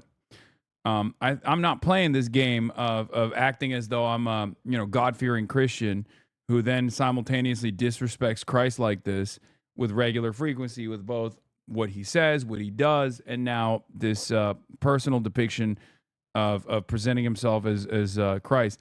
His Holiness Pope Leo, I condemn the insult to your excellency on behalf of the great nation of Iran and declare that the desecration of Jesus, the prophet of peace and brotherhood, is not acceptable to any free person. I wish you glory by Allah. Honoring Pope Leo's fearless stand, I have no fear echoes as he condemns the war crimes of Israel and the U.S. This slogan lights the path for all who refuse to stay silent on the killing of innocents. The Pope leadership inspires millions. Thank you for this insight. our Chicago Pope, our American Pope that I actually was very skeptical of, has actually been very Pope-like, very Christ-like in this moment. Okay, he has unironically caused me to take back my words. I apologize to the Pope. I was wrong when I thought, oh God, here we go, an American Pope that feels weird, that feels insincere, that feels not very Catholic. I was wrong. The Pope is still carrying on the previous Pope's tradition of being woke. Okay? Doggy literally is Peruvian. Yeah, but come on, man. He's also from Chicago. Okay? He lived in Peru for many, many years, but he's also from fucking Chicago. Calm As down. an example, the 11,000, I understand your husband's going through treatment. Yes, sir. Yes, sir. He's He has going through cancer. some very serious cancer treatment, so Yes, sir. this goes a long way. Yes, sir. It sure does. Mr. President, are another round of talks planned with Iran? And if so, will you send Vice President J.D. Vance with? Well, he's done a good job. It's Steve and Jared, they've all done a very good job. And I can tell you that we've been called by the other side. They'd like to make a deal very badly. Very badly. What was the sticking point over? You said it was over nuclear. It was over nuclear, very similar, yeah, very good. I guess you're listening. It's over the fact that they will never have a nuclear weapon. Iran. This woman's like, what the fuck? Yeah, I mean, he loves doing that shit. He loves having random people stand next to him is always funny. It's always such a weird and indecent exercise, in my opinion. I don't comprehend. I can't comprehend why he does it. But he will forever choose to do that. It's a little bit like a gift for us, I guess, because it creates really, really funny moments, unintentionally funny moments. It's funny when it's Lionel Messi, and it's still funny when it's like a random old lady standing next to him, a random old DoorDasher lady, where he's like, "Come on, let's talk about their Strait of Hormuz." You marking it down? Iran will not have a nuclear weapon. And we agreed to a lot of things, but they didn't agree to that. And I think they will agree to it. I'm almost sure of it. In fact, I am sure of it. How come you never tell us you're very good for listening? I'm very good for listening. Iran will not have a nuclear weapon, and we're going to get the dust back. We'll get it back either. We'll get it back from them or we'll take it. We can't let a country blackmail or extort the world, because that's what they're doing. They're really blackmailing the world. We're not going to let that happen.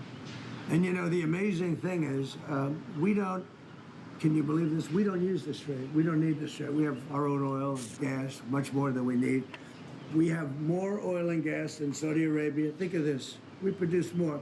Saudi Arabia, and add Russia to it. Substantially more. And by next year, we'll have double that amount. So we don't need it, but the world needs it. And many ships are heading to our country right now as we speak to load up with the best. Really, I guess you could say somebody said Every moment she spends not working next to this clown is $1 less for her dying husband. I mean, I'm sure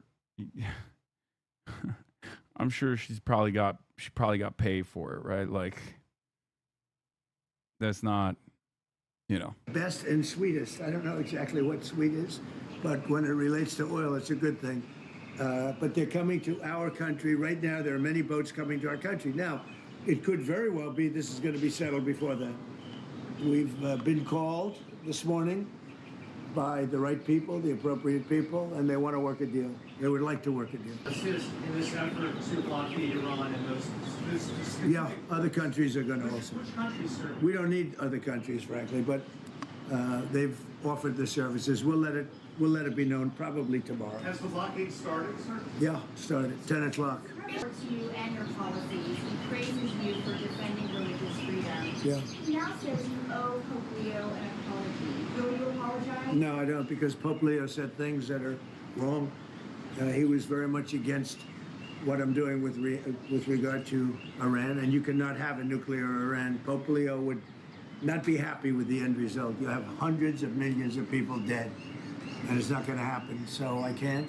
I think he's very weak on crime and other things. So I'm not. I mean, he went public. I'm just responding to Pope Leo. And his brother is a big MAGA person, and he's a great guy, Louis. And I said I like Lewis better than I like the Pope. Now you have to. What's your percentage on if they even tipped her? I think he gave her $100 tip. He said he gave her $100 tip. I mean, even that's like a little bit crazy. Like, you're the president, you're a multi-billionaire. You have an opportunity here to just like drop a stack on her. You know what I mean? Like, give her life-changing money, and he just won't even take it. It's a great opportunity for propaganda for him, and even then, he didn't do it. It's like, that's light work, man. $100. $100 is light work. Strange shit, you know? Have law and order in our country, and that's what we have now. We have the lowest crime numbers we've had in a long time, despite the fact that many criminals were allowed into our country, but we've gotten a lot of them out. We've done a great job on crime. So we have the lowest murder rate in 125 years, since 1900, the lowest murder rate. So we believe strongly in law and order, and he seemed to have a problem with that, so there's nothing to apologize for. He's wrong. The other thing is he didn't like what we're doing with respect to Iran, but Iran is wants to be a nuclear nation so they can exterminate the world. Not going to happen. And Mr. President, on Iran, if the deal is not reached by the end of the ceasefire, does your threat from before still stand? Yeah, I don't want to comment on that, but it won't be pleasant for them. Let me put it. No, it's going on. Right now, there's no fighting. Right now, we have a blockade. They're doing no business. I didn't like seeing boats come out if they were doing business with Iran, but if they weren't, no boats came out. So now Iran is doing absolutely no business, and we're going to keep it that way very easily.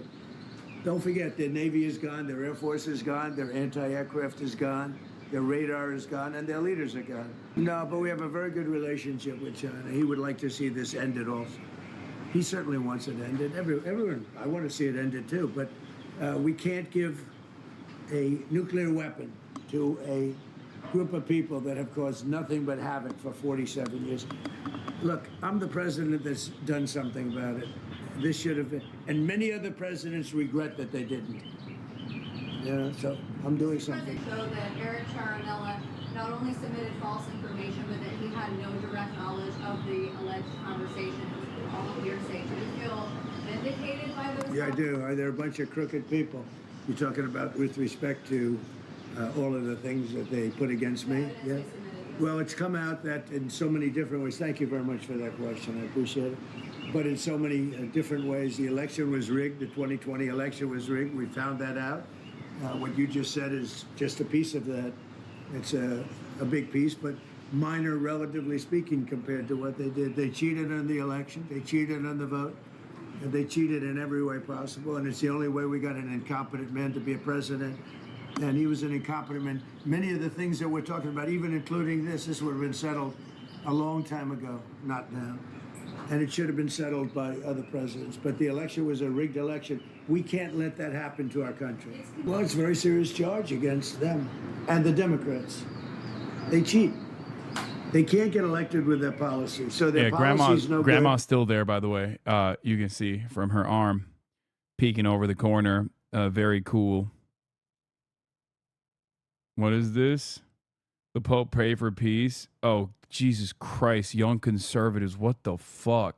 Pope says, God does not bless any conflict. Anyone who's a disciple of Christ, the Prince of Peace, is never on the side of those who once wielded the sword and today drop bombs. Military action will not create space for freedom or times of peace, which comes only from the patient promotion of coexistence and dialogue amongst the people.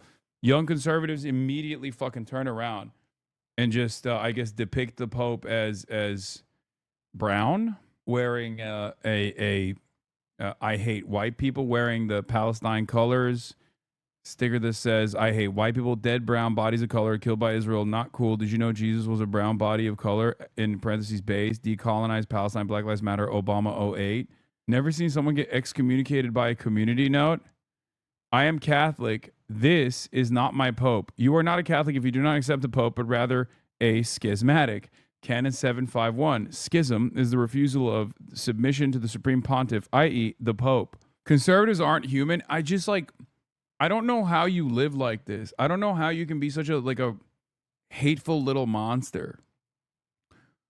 I don't understand, man. What good does it do for you or your mentality, your mental capacity, your state, your personhood? It can't be good to live like this, right? You're just giving yourself maximum brain cancer at all times.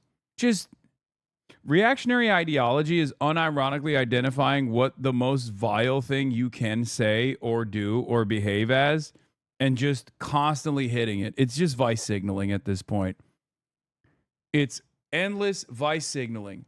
Very strange behavior, okay? It's so unbelievably antisocial.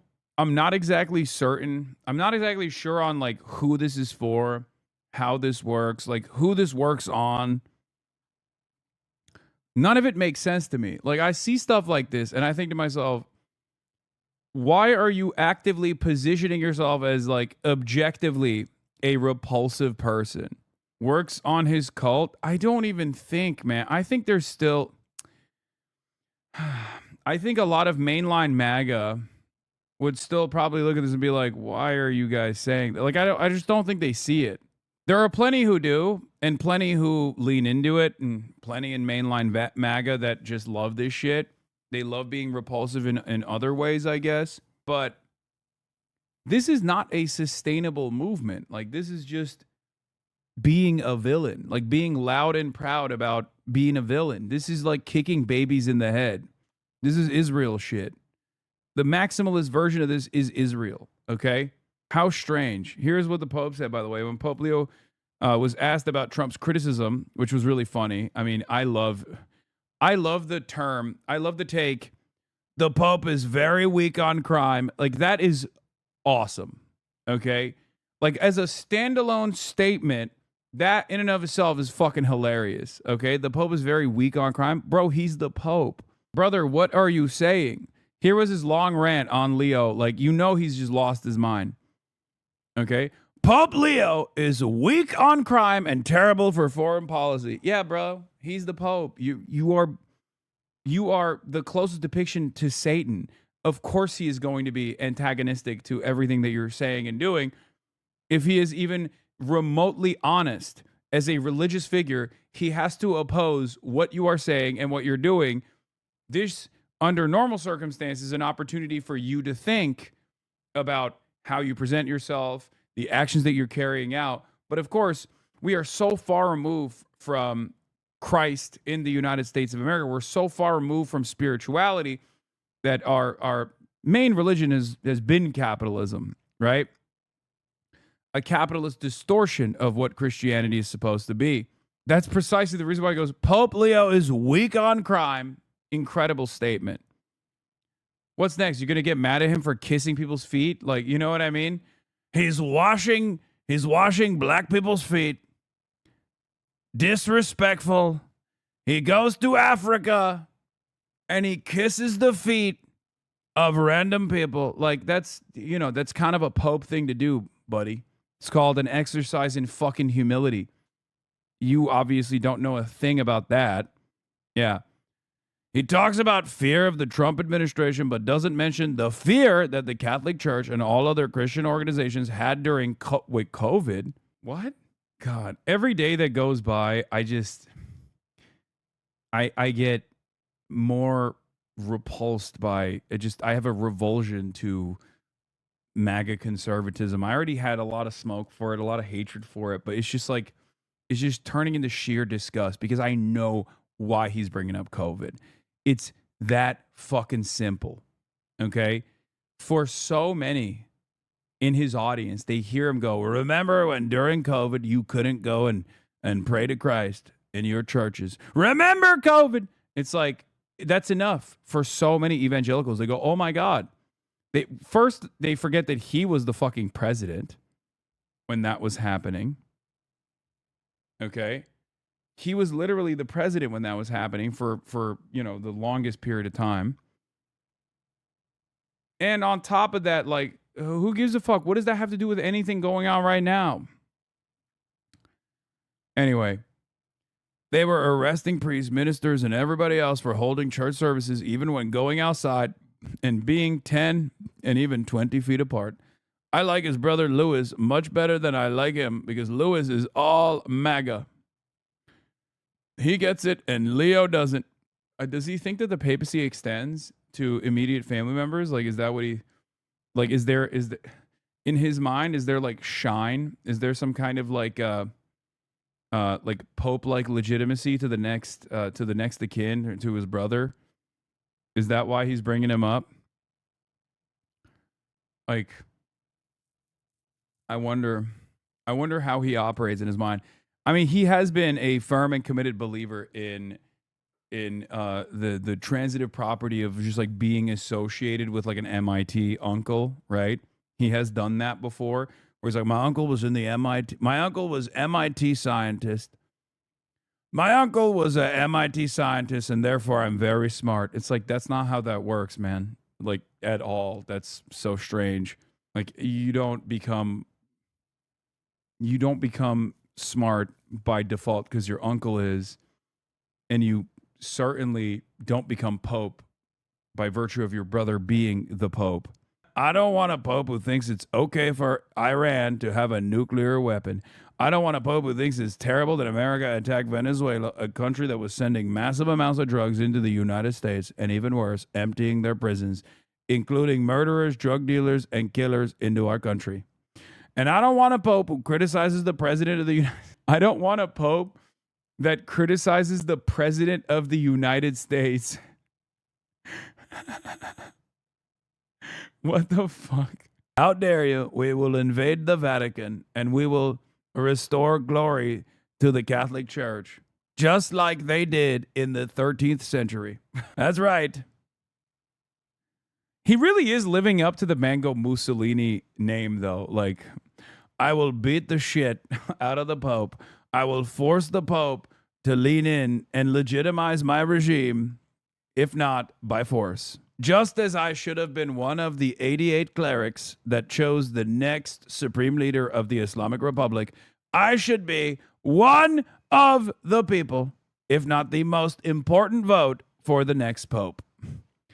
I have profound knowledge of Catholicism as I do Shia Islam, and therefore I should be the man making these choices.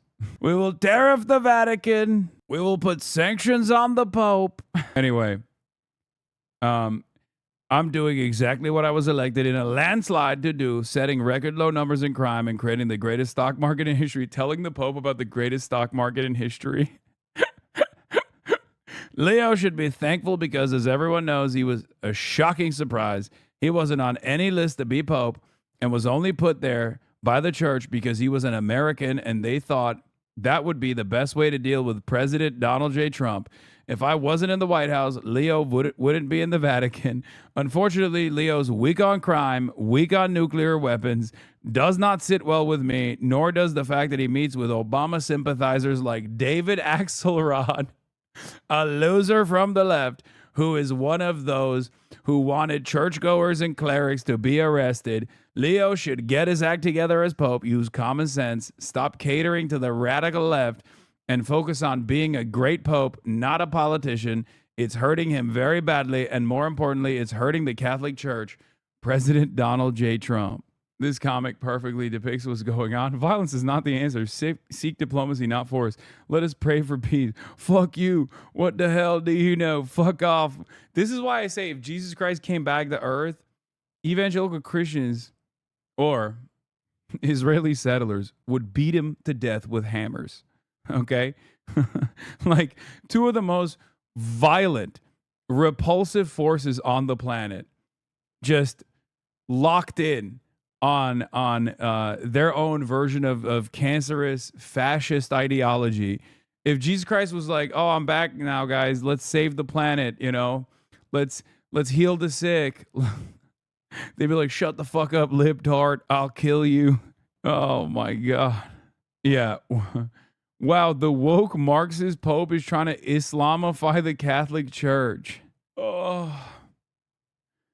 I guess there's no sanity here, right? I mean, the Pope is a real mover and shaker for, you know, hundreds of millions of Catholics all around the world. I still think he's got motion, right?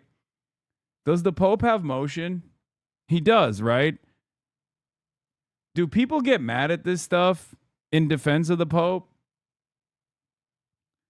I don't want to lose hope. I want to believe that there are definitely, a billion Catholics out there that are just fucking frustrated when they hear this stuff, right?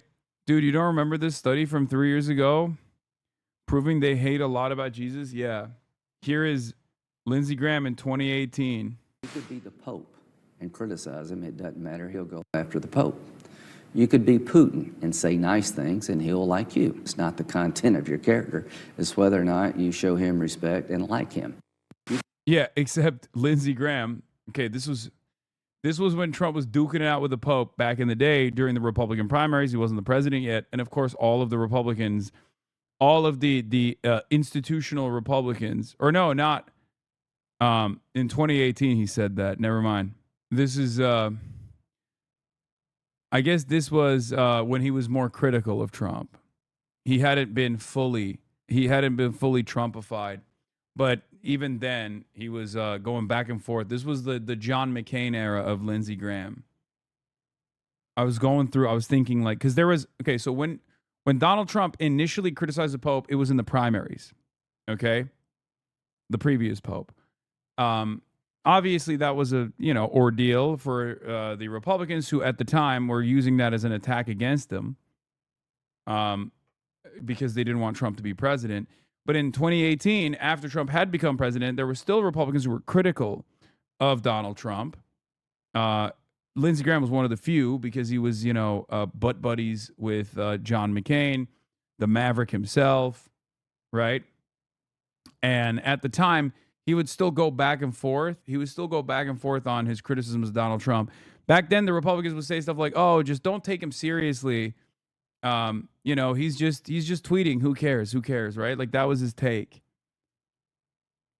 Back then, his take was, "Well, what the fuck?" Oh shit! I just had a brief F on my end. Back then, his take was, he's just a silly boy. He tweets a lot. Don't take it seriously. Who cares? Nowadays, they're like, what now, libtard? Yeah, he said what he said, and I stand by it. They want to have, open borders. They want to have men playing in women's sports. Do you think that men should play in women's sports? Buddy, what are you doing? Oh, my God. Turning around and asking the random old lady DoorDasher as the motherfucking president, do you think men should play in women's sports? That's crazy. That is unbelievable. I really don't have an opinion on that. You don't. Aha! Damn. I'll bet you do. No, I'm here about no tax on tips. Yeah. He didn't like that response. He's like, shut up. Just tell me what I want to hear, stupid lady. Give me a moment. Give me an opportunity to talk my shit. Very awkward. Also, low key, that's the average hog as well. The average hog is like, the average Trump supporter is like, I don't really give a shit about this. Like, can I just get my tip and fuck off? Your understanding that during this period of time, while the U.S. has instituted this naval blockade, that oil companies will be able to send their oil tankers through the strait, get more oil out from this area? Yeah, I think they're going to be doing very well there, and I think they're doing very well here. A lot of tankers are coming up here. They're coming in empty and out full. And we have a great capacity to take care of that business. Ma'am, may we know your name, please? Have you delivered to the White House before? I have not. My name is Sharon Simmons. And are the White House good tippers? Do you know? Wait. Yes, very. Mr. President, can I ask you something That's about great. Cuba? Thank you. You reminded me.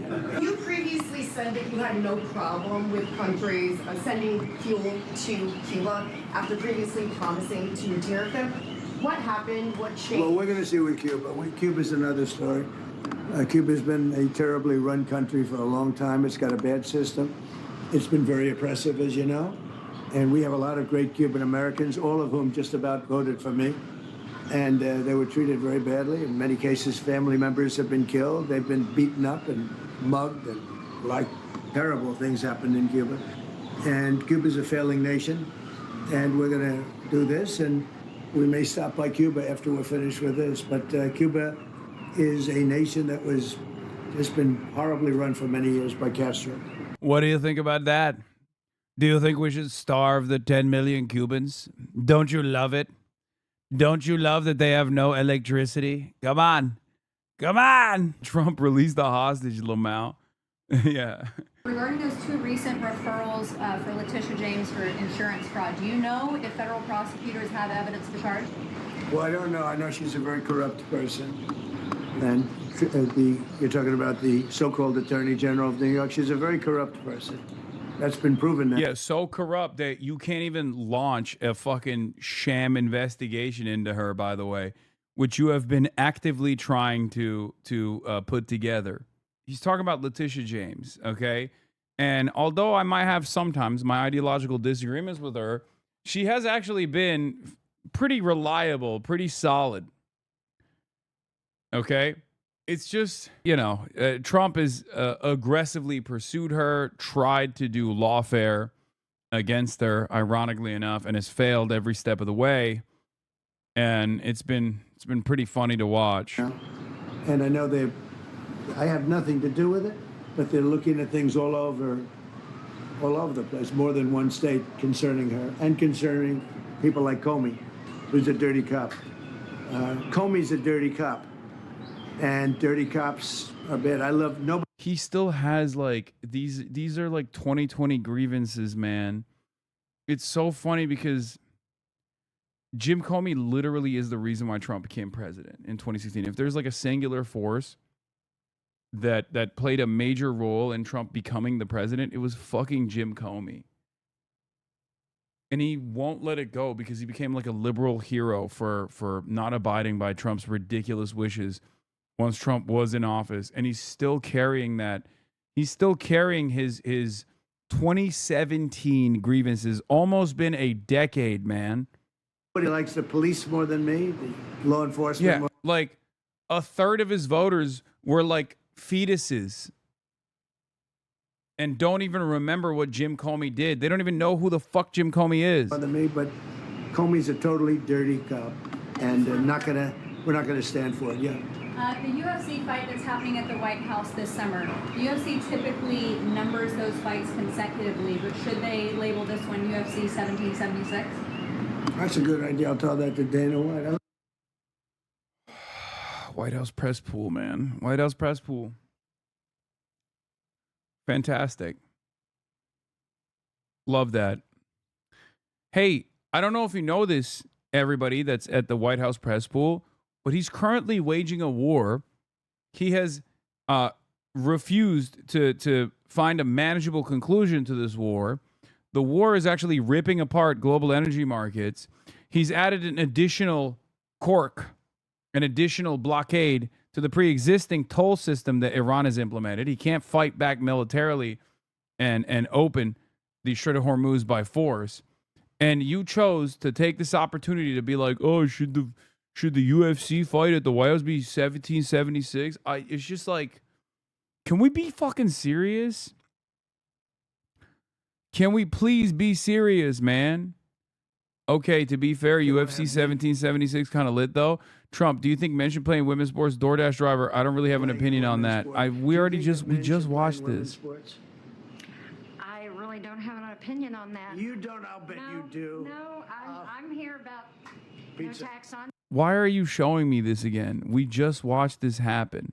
I will say I've been he should ask the grandma, like, what do you think, 1776? involved with a lot of big events. I have never had an event that's had more interest than the UFC fight that we have right at the front door. Right there, they're going to start building about a 4,500 seat arena. And then in the back, at the Ellipse, we're going to have maybe 100,000, 50 to 100,000 people, I guess. They're building tremendous stages, and you're going to have massive screens of the fight.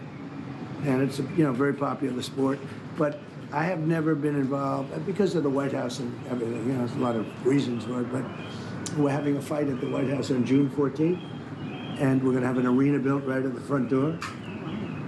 And if you want, is your husband up to coming? Do they? Does he like UFC? He might. He has cancer, and he's stuck in Arkansas, man. If he's feeling good, we'll make sure you come, okay? That would be one. The Iranian president is defending the Pope as Trump is attacking him. What the fuck, Lamont? Dude, that's totally normal. A lot of people don't realize this, but like outside of, ISIS and shit, the overwhelming majority of Muslims have great reverence, great respect for Christianity. Christianity is like Islam in the Abrahamic religions is seen as like the final version, okay? And therefore, Muslims respect Judaism and Christianity. Muslims respect Christ.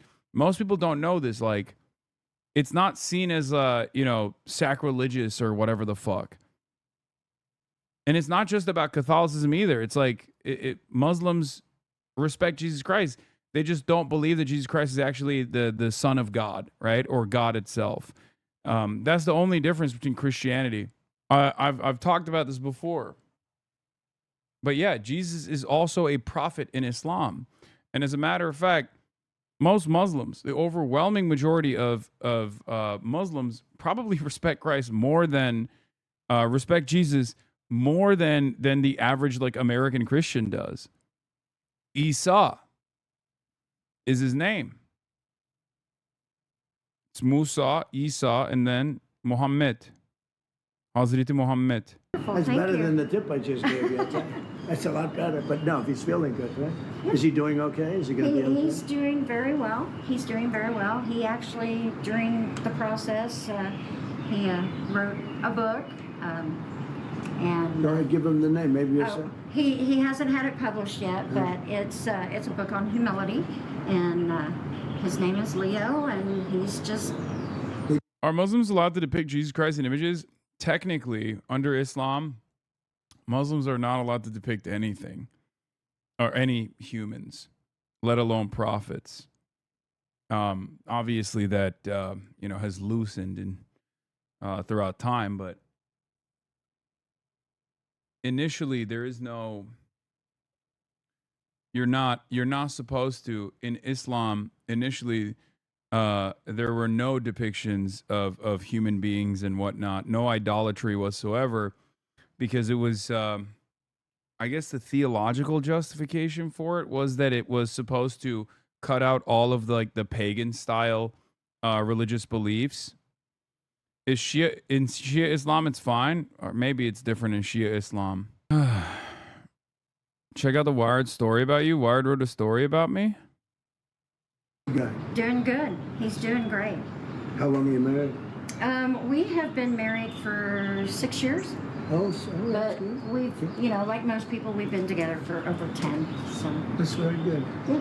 Well, that's right. Let's say hello to him. He's going to be good. What religion were you raised with? I'm culturally Muslim. I grew up in a majority Muslim country. Okay, he's going to get better and he's going to be good. Yes, sir. Good. Yes. Well, I want to thank you all, and I especially want to thank you for being here. Well, I want to thank it's my starter pack for the no tax on tips. That's good. It has helped my family out immensely. And So there's a fact check on this as well. The senior says she made under $22K total income last year, so she wouldn't actually owe any federal taxes and would gain nothing from the no tax on tips policy anyway. That's a life changer. So $11,000. So even the person, I mean, this is such a sad state of affairs. $11,000. My tips were over half of my income from last year. I mean, So that's a life changer. yes, it is. It is. And when, like I said, when you're dealing with someone that has gone through Bro, this shit is so depressing, man. How are people looking at this and being like, wow, how wonderful? It's just so fucked. cancer, and you love them, you don't want to lose them, so you do everything that you can, and you go through your life savings. But this no tax on tips and the help from DoorDash is life-changing. Do you think this is the world's most famous DoorDash delivery? Maybe. I don't know that I would ever be able to say that I've delivered to anybody else that's been more high profile. How was President Trump? Very, very kind. Do you like the Oval? Oh, it was beautiful. It's your first time meeting the president? Yes. First time in D.C. Did you vote for him? I have. Yep. In the last election? Well, I was I was actually moved, so I hadn't had a chance to change my voter registration. But again, this is about no tax on tips, and that's really what I'm here for. Where do you live now? I leave tomorrow night. No, where do you live? Oh, I live in Arkansas. Okay. Final question for you. You've been very kind. Thank you. What do you think this policy, no tax on tips? We've heard so many stories of people getting thousands of dollars back that they weren't planning on. How is this changing the American economy? It's so funny that she couldn't even say that she voted for Trump. The type of Muslim you are, Lamau, what is this? Oh, I've seen this already. I've watched this before. Change my mind. No one in this household is Christian. Bear that in mind. In fact, there are people in this household fasting. Everyone claims to be Muslim. And in Ramadan, we have Santa Claus in the middle of the living room. Crusader number 1, Jesus again. I mean, it's funny, but it's also, it nails like Islam in Turkey, even though they're in the UK. They're Muslim Turks in the UK. The one thing that I just in leaving, we've had more good press for a change, having to do with the fact that people are receiving more money from their tax refunds than they ever. You guys also say pagan bad? Yes. Thought possible. We had a man the other day got $5,000. Another one got $7,000. They weren't expecting anything like this, and it's because of the great big beautiful bill. And that's why you came, and I really appreciate it. And tell your husband to get better. I will. And if he's feeling good, you'll come up and you'll watch that fight. All right. June 14th. I appreciate it. Thank All right. you. Thank you very much. Thank you so much. You went to leave DOJ. Any update on who you went to leave DOJ, who you didn't nominate? Well, I think Todd, as far as doing a fantastic job, I will say that. He's a great lawyer. I know that because he's been with me a long time. And so far, he's doing a great job. Incredible stuff. All right. Boy, howdy. Oh, Moist Critical has some choice words for the Christ depiction as well. That's how you know it's hit the fucking normie sphere, okay? This is co-worker status, ladies and gentlemen. Co-workers are going to be up in arms over this, okay? Is eating Greek food a bannable offense? I mean, you're basically banning yourself. Hooey. What an interesting evening, huh, sports fans? Yeah, Charlie's got the black shirt on and everything. Internet Jesus is not happy. Charlie's very religious, apparently. I learned recently what he is. An action-packed late night. Trump started attacking Pope Leo, which sounds like the title to an epic rap battles of history video, Trump versus the Pope, but he actually went in attacking Pope Leo, and then a little while later posted an AI-generated image of him as Jesus Christ healing the sick while being worshipped and having some kind of demon like Baphomet leading the troops above him. I'm gonna be honest, if this is what it does, if this is what does it, that'd be fire. That'd be absolutely fire. I mean, I'll take it. Whatever actually decouples the psychotic cult away from the Antichrist is good. Obviously, I'm not saying Charlie was ever like pro-Trump. He clearly isn't. But you know, I'm talking about people in his audience that might be like, oh, you know what? This might have been a bridge too far for me. With the golden lights. This thing looks like something out of fucking Silent Hill. This is a real post Trump made, by the way. Big breaking news. As I was making this video, he deleted the post and he just gave a little speech out of nowhere here. I guess this was such a huge deal. It called for his immediate attention and he was asked about it, and this is his response. Mr. President, did you post that picture of yourself depicted as Jesus Christ? Well, it wasn't depicted. It was me. I did post it, and I thought it was me as a doctor, and had to do with Red Cross as a Red Cross worker there, which we support. And only the fake news could come up with that one. So I just heard about it, and I said, how did they come up with that? It's supposed to be me as a doctor making people better, and I do make people better. I make people a lot better. Oof. So that immediately throws a lot of the cope into the shitter from people that were still doing all they could to defend him, saying it must have been one of his staffers again going rogue, getting a little rambunctious, or no, this is actually a 5D chess move from Trump because he got into this, spat with the Pope, so it wasn't him. Trump out here jester maxing with cortisol levels to the roof while everyone is god-mogging him. It's not very hard to godmog Trump. He is a godless man. Depicted as Jesus Christ. It was just a little tomfoolery depicting himself as the Pope, not Jesus. And he immediately says, no, you guys are wrong on both those. In fact, I did post it, and I thought I was a doctor. That's what I thought. Which no one was saying, because I don't know how anyone could look at that and think that that's a doctor being depicted there. Holy delusion. Is there any human being on the planet that buys that? Yeah, doctors, famously not in scrubs or anything, always in white robes, white and red robes, with glowing golden hands healing people. They don't use medicine or anything. They use their hands to do that. Glowing gold hands. That's what doctors do. And also having demons flying above with golden radiant light there. What a fucking dog shit explanation. He didn't even go for what I thought would be the easy layup to weasel his way out of this in the eyes of the fucking brain-rotted fungus that still, like, loyally sucks his cock. I thought for sure he would just blame it on a staffer again, like, oh, it looks like he, did this on his own. I had no idea. This is disgusting stuff. This is gross. I would never condone that. He didn't even go for that. He just said, like, yeah, I did post that. Thought I was a doctor with the Red Cross. And of course he had to try the fake news angle, but that's not going to work because even his most loyal cock gobblers got very upset with this. And rightfully so, by the way. So that doesn't exactly fly all that well. Not exactly the greatest move here from old Trump. And this has finally been enough to snap some of the most brainwashed drones out of his spell and realize, oh, this guy is not actually a Christian. Blasphemy, idolatry, sacrilege. The administration has normalized all of this, and Trump doesn't even really hide it either. And he started off rip. He didn't even put his hand on the Bible while being sworn in for some odd reason. Trump also actively talks about how he doesn't think he's going to heaven. He doesn't see any chance of him getting into heaven. This is what he says.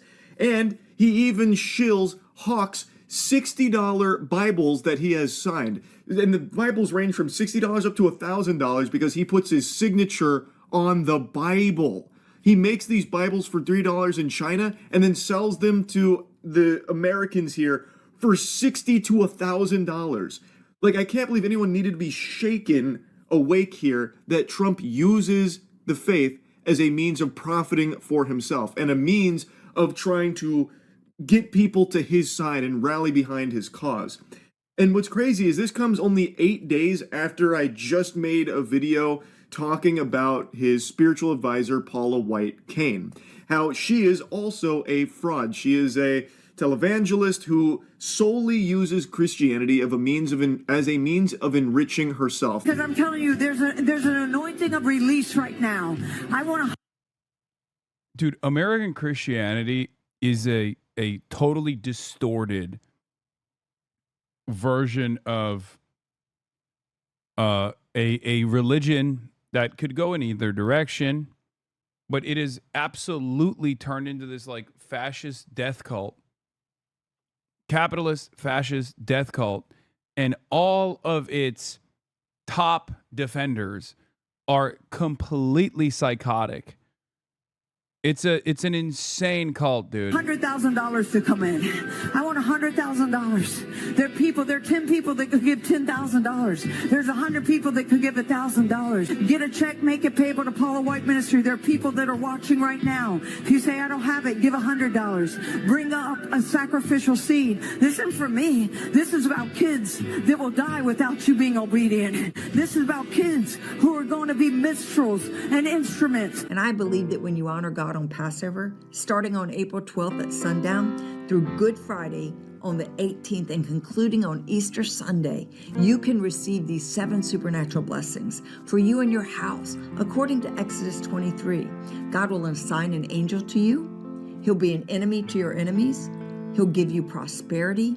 He'll take sickness away from you. He will give you long life. He'll bring increase in inheritance, and he'll give a special year of blessing.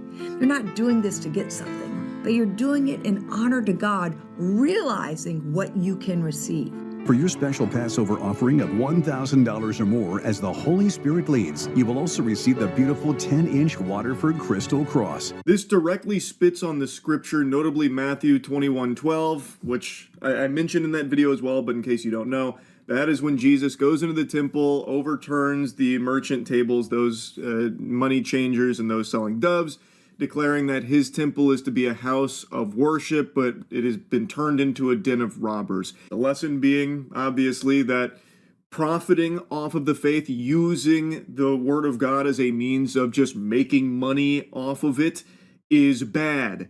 It's sinful. And it is exactly what people like Paula White Cain and Trump do openly. And now this vile worm, Paula, has cozied up to Trump, nuzzled in his bosom, and is even trying to plant the seed in the empty MAGA mind, poison-rotted brain that Donald Trump is like Jesus. She had a whole speech comparing him to Jesus. To say no to President Trump would be saying no to God. And I won't do that. The truth of it is you are here because of God and because of you. Jesus taught us so many lessons through his death, burial, and resurrection. He showed us great leadership, great transformation requires great sacrifice. Please, I might have missed it. Did he do the mouth noises that she does too? Because her most famous clip that I love, I used to play all the time, is when she's doing the a bumpa bumpa dumpa. The angels are coming. The angels are coming. That's the best one, I think. When she's speaking in tongues, yeah. And Mr. President, no one has paid the price like you have paid the price. It almost cost you your life. You were betrayed and arrested and falsely accused. I can't tell, I don't know which is worse, by the way, but I can't tell if this is them faking it, in this very cynical, deeply cynical manner. They're presenting him as a Christ-like figure, knowing full well that he's not, or if they sincerely are a part of the cult and they do legitimately believe he's a Christ-like figure and they're so goddamn lost. Not that it matters at the end of the day. I think it's fake. I think it's totally phony, but sometimes I don't know. Sometimes I can't tell. Sometimes it kind of feels like she is genuinely an insane person, especially this lady. And there are obviously a lot of people like this out there, at least in the congregation, who are, firmly committed to the cult. It's a familiar pattern that our Lord and Savior showed us. But it didn't end there for him, and it didn't end there for you. She's bouncing on it blasphemy style, and it goes on and on. She continues with this sacrilegious glaze, and she even, with her whole chest, says to say no to Trump would be to say no to God. The whole context of that was that when Trump asked her to, be his spiritual advisor, come aboard the team, part of the crew, part of the ship, she couldn't say no because God had chosen Trump, and saying no to Trump would be like saying no to God, which she will not do. And then has this whole speech, which is only 9 days ago, about how similar Trump is to Jesus. And now, fast forward to last night, he just openly posts an AI photo of him replacing Jesus healing the sick. Now, something very interesting, the origin of this image ties back to this freak, Nick Adams, who posted this a few months ago. America has been sick for a long time. President Trump is healing this nation. But in this image, Nick Adams has soldiers. Dude, it is pretty awesome having someone like Charlie go through the phases of learning about some of the weirdos on the Trump side.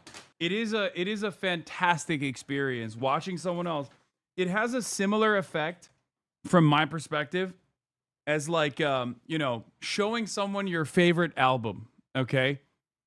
Being like, hey, this album was very impactful in my life. I would really appreciate it if you gave it a good listen. That's what it reminds me of. Just some of my favorite freaks. Some of my favorite freaks of all time getting this kind of coverage is wonderful experience.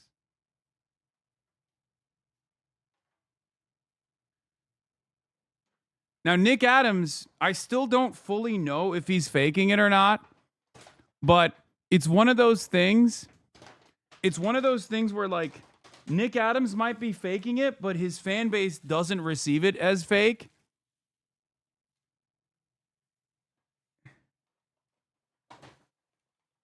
So it calls into question whether or not it matters if he's faking it. You know what I mean? Because people have called into question whether or not he's sincere, right? Like, is it this like super long standing performance art?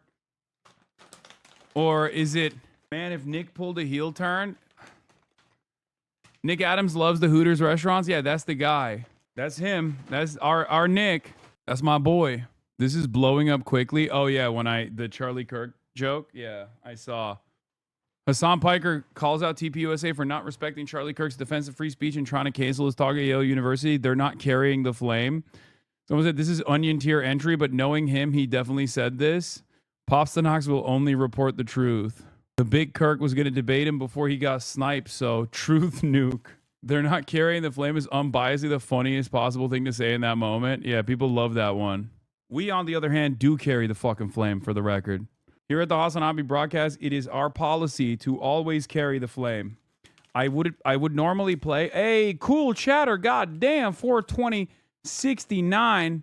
I would play the song, but I can't right now because unfortunately, I'm currently incapable of carrying the flame because I am locked in a hotel room, but I'm spiritually carrying it without playing the song. Above Trump, Trump's AI image has a demon leading those soldiers above him. So there's like a distinct change there that Trump has made to it to add this demon throwing up fucking gang signs. Yeah, why there. is that? That's very interesting. Does Now, anyone understand why he put the demon on there? Like that's another question that I had as well, because I saw the original. Like what reason could that be for? Is he just saying like I am literally Satan? He's just like giving Easter eggs? Blasphemous when Nick Adams posted it. And Nick Adams actually seems to like this kind of thing because he also did another one from what I can see where he had this. President Trump is healing this nation and its people on a biblical scale. The devil hates this. Hey, Bozo, I don't know if you're actually literate or not, but if you are, I highly recommend reading the Bible because what you're doing, God hates. In fact, it's a direct wiping of your ass with the first commandment. This is actual textbook idolatry. He is worshiping Trump, not God. And there's so many in the MAGA movement, these fucking mosquitoes, that still are defending this. They clearly worship Trump, not the Lord and Savior, yet they try and pretend that they do through mental gymnastics.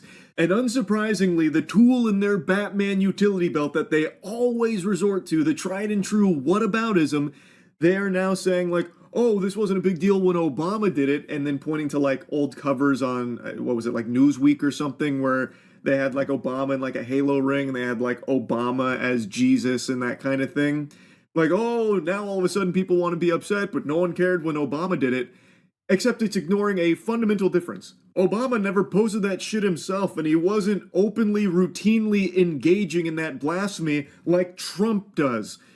So you can dislike Obama till the cows come home, but this is not the slam dunk comparison that the MAGA cult thinks it is. Because guess what? It was blasphemous when that was happening with Obama too, from those people that were making those posts and those images and that kind of shit. That was also bad and blasphemous then as well. But the big difference there is Obama wasn't the one doing it. Trump, in this case, literally is and is actively encouraging it, having his spiritual advisor even have a speech comparing him to Jesus, and now dumping this AI image of him literally replacing him healing the sick, and also adding a demon over his head for some reason. Now, I already know where the conversation will inevitably go since I'm talking about this. People are going to be pointing at me saying, oh, well, how about this, hypocrite? You also replace Jesus with yourself and then use this image as the dunk. That's a thumbnail for the gaming channel Edgar made. I recently played through the I Am Jesus Christ game, which was actually a banger. I actually had quite a lot of fun playing it. It's got some flaws. It's not the best made game, but it was a pretty refreshing, fun experience. And it is pretty accurate, a pretty faithful adaptation of a lot of the messaging of the Bible. Now, that thumbnail picture is an old meme, a meme that for some reason is still kicking, where on Facebook there was an Instagram photo of myself that was edited and shared saying, say amen if you love Jesus or something, that kind of thing. And a lot of elderly Facebook mothers really ran hog wild with it, saying amen. Some of them even printed it off. It was like a big wacky situation that unfolded, believing that my appearance resembled that of like depictions of Jesus, that kind of thing. So it became a big meme of Charlie looks like Jesus, that thing. Now, I think there is a huge difference with that of this guy looks like images of Jesus versus this guy is literally Jesus. That is the messaging of Trump's spiritual advisor and Trump himself posting that photo, replacing him healing the sick. This wacky meme has never been replacing Jesus or comparing to Jesus or anything like that. It has only ever been, haha, he kind of looks like him a little bit. In the same way that people portray Jesus in plays or something. It's not a serious... So the reason why he has to do that is because people who can't argue about what their side is representing can only engage in like hypocrisy baiting.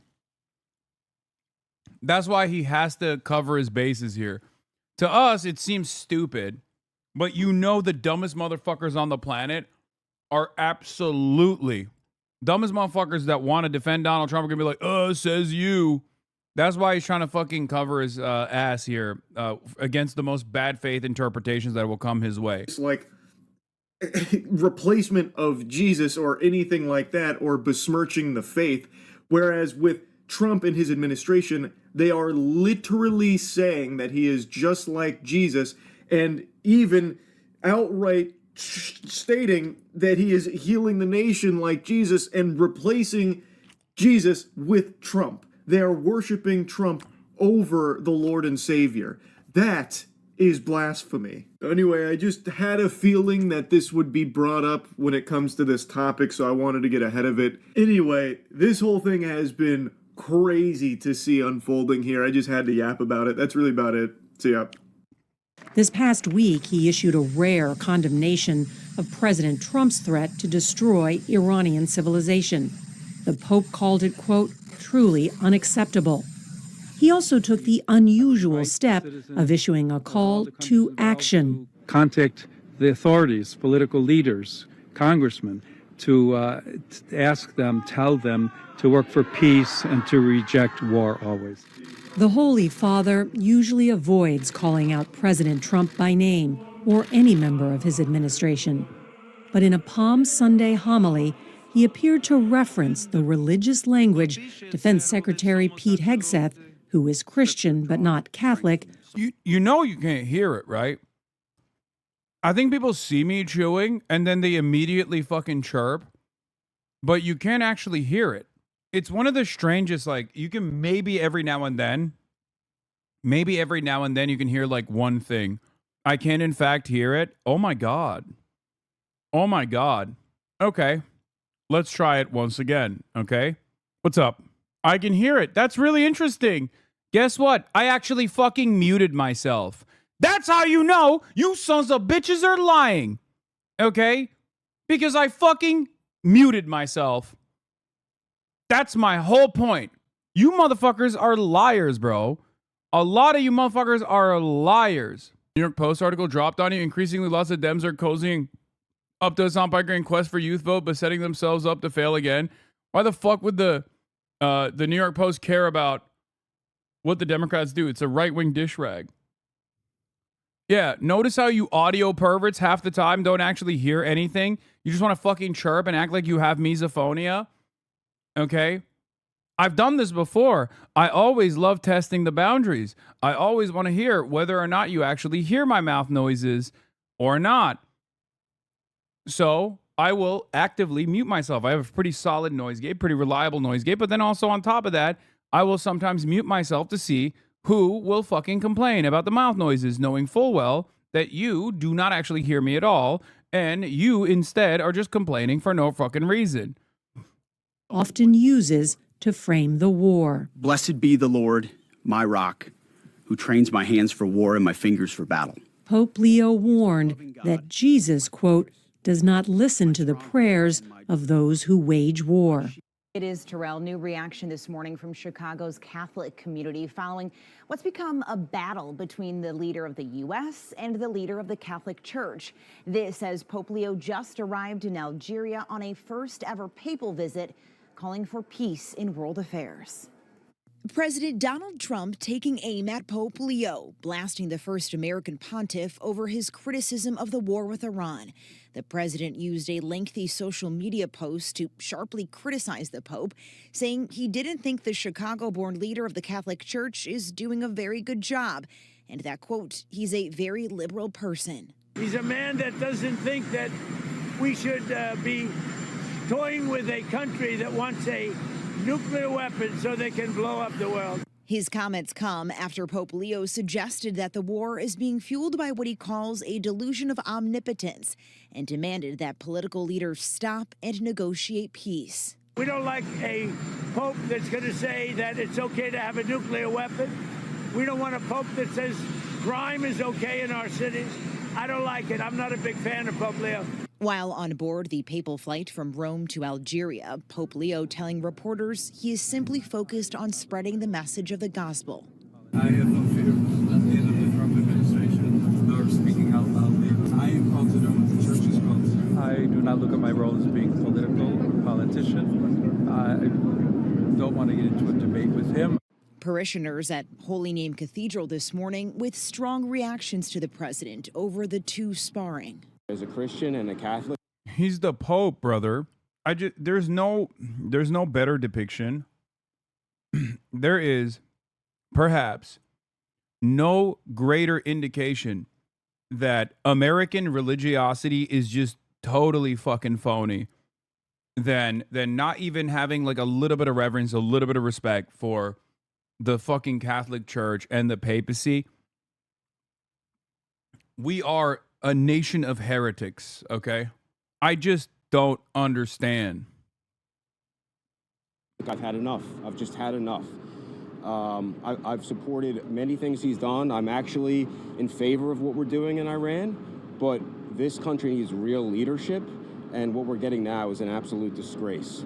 And Americans need to stand up because it's disgusting. I think it's deplorable that the President of the United States would take aim at our first American Pope, and instead of working together and having an understanding to attack is the wrong way to do it. Archbishop of Chicago, Cardinal Blaise Cupich, also on CBS's 60 Minutes, criticizing Trump's rhetoric on social media and dehumanizing the victims of war, he says.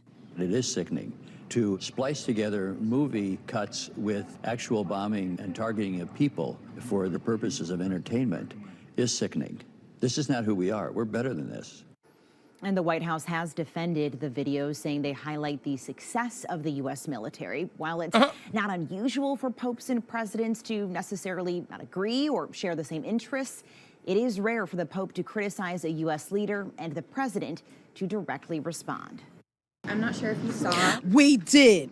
I saw that. Yeah. You think you're Jesus, but you're not. For that picture, he will be taking a one-way trip to Gehenna hell. Oh. I don't think President Trump posted that. I think somebody else posted that. Oh. It's whatever. Oh, here we are. We're in the fucking first stage. Okay, cope. Maximum cope. Oh, it must not have been my president. My president wouldn't do such a thing. It's like, brother, what planet are you living on? Out of all of the presidents, historically, fuck it. Out of all the presidents around the world in like Western nations, Trump is probably the only president that's likely to post some shit like that about himself. What are you talking about? The media wants you to believe is what gets posted most of the time. Even though it's on his account. I mean, the media didn't post that. Somebody. Dog, this is such a funny argument because Trump also admitted to posting it. Someone said Gaddafi. Yeah. The reason why I said that, democratically elected Western nations, because like there are some, interesting fellows around the world that might, fancy themselves, might depict themselves in a similar fashion. That's why I said, like, it's most likely Trump out of all of the OECD nation leaders. Bummer did it all the time.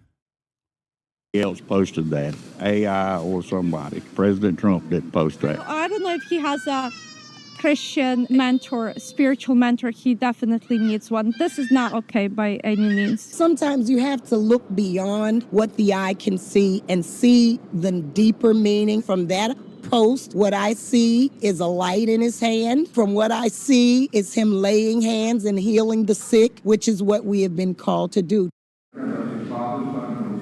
What do America's Christian faithful make of the president's pop at the Pope? I don't like it. I'm not a big fan of Pope Leo. He's a very liberal person. I voted for him. I like him a lot, but there are times he's kind of going overboard. Is he in trouble? No. These videos are so funny because it's just like it directly proves what I've been saying about American Christianity usually. Like it's so fake. It's just a cult. It's a Trump cult. It's Christian nationalism. It's totally ridiculous. It's just a bunch of fucking people playing, doing tricks on it. Okay. These guys got a Christ-like figure in their minds who happens to be the Antichrist, honestly. But that's it. I don't think so. I think before anybody criticizes the Pope, they need to think more than twice. And what do they make of this? I do support the president. I do not support what he just did there. No, I never saw that before. You sure that's not AI? Yes, this is Trump as Jesus, an AI image posted by him, now deleted, by the way. I'm in Virginia at Holy Trinity, Gainesville, beyond the Washington, D.C. bubble. Trump does well in communities like this, but then so too does religion. Monday midday mass is well attended in this huge suburban church. So what happens here when Trump compares himself to Jesus and takes on the Pope? He posted the image of himself as Jesus. Well, that's a little over the top, I think. But yes. But he still has... Dog, if you're going to Monday midday mass, and you still have an inconsistent statement here, you might as well just not go to Monday midday mass. Like, what the fuck are you talking about? I'm more Christ-like than you, bitch. I'm a more committed defender of Christianity than you are at that point. And I'm not, right? I'm not a Christian at all. What good is it that you're going to Monday midday fucking mass and then you turn around and you're like, oh, well, it's not my favorite. It's like, that's unbelievable. You'll support for now? Yes. The ones that vote for him are going to vote for him through thick and thin, no matter what. Because aside from this picture, this is the best president we've ever had, bar none. And while we were talking, back in Washington, the president was backtracking. They're all your favorites. Sort of. I did post it, and I thought it was me as a doctor and had to do with Red Cross as a Red Cross worker there, which we support. As for the Pope, well, he we support the bombing of.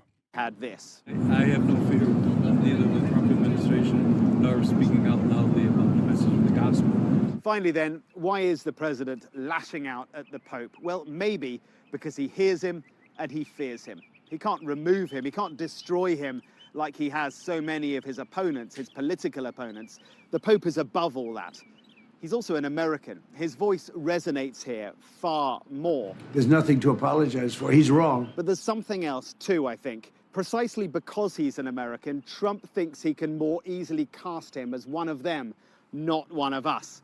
And remember, 55% of American Catholics gave Trump their vote in 2024. They are watching this fight for sure. When President Donald Trump announced a ceasefire with Iran this past week, it came after a chorus of world leaders called for an end to the war. One of those voices belonged to Leo XIV, the first ever U.S.-born pope in the history of the Catholic Church. The 70-year-old pope was born Robert Prevost and grew up in Chicago. For many years, he was known simply as Father Bob. Leo is measured, deliberate, and soft-spoken. But the American Pope has become increasingly outspoken against certain policies of the American president. So we asked 3 influential American cardinals who know him well why Pope Leo's church has emerged as a voice of moral opposition to the war in Iran and the crackdown on immigration. Maybe because they're the Pope. Like, this is kind of a kind of a big deal, kind of a world-changing event.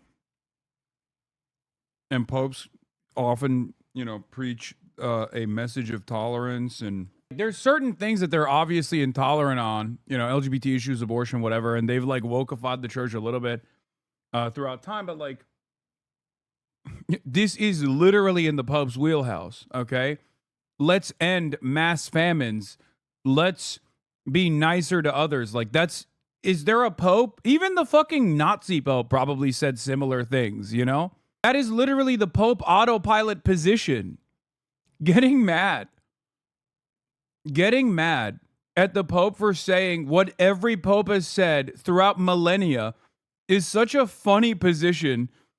Because, like, at least even in the past, at least like other monarchies and whatnot had the decency to just like try and maneuver around this kind of this kind of fascinating political schism.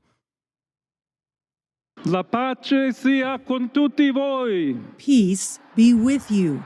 Those were the first words. Yeah, God forbid the Pope doesn't want Bethlehem to be bombed. That Pope Leo uttered as the new leader of 1.4 billion Catholics worldwide. His selection was a surprise, celebrated by many of the 53 million that make Catholicism the largest Christian denomination in the United States. What do you think having an American Pope has done for the Catholic Church here in the U.S.? I think it's put Chicago on the map. Finally. But we're proud. We're proud that we produced a Pope. As Chicago can. I mean, look, I've eaten my words over and over again. I genuinely thought that the American Pope was like a CIA mission, because this sounds like, can you really blame me? Right?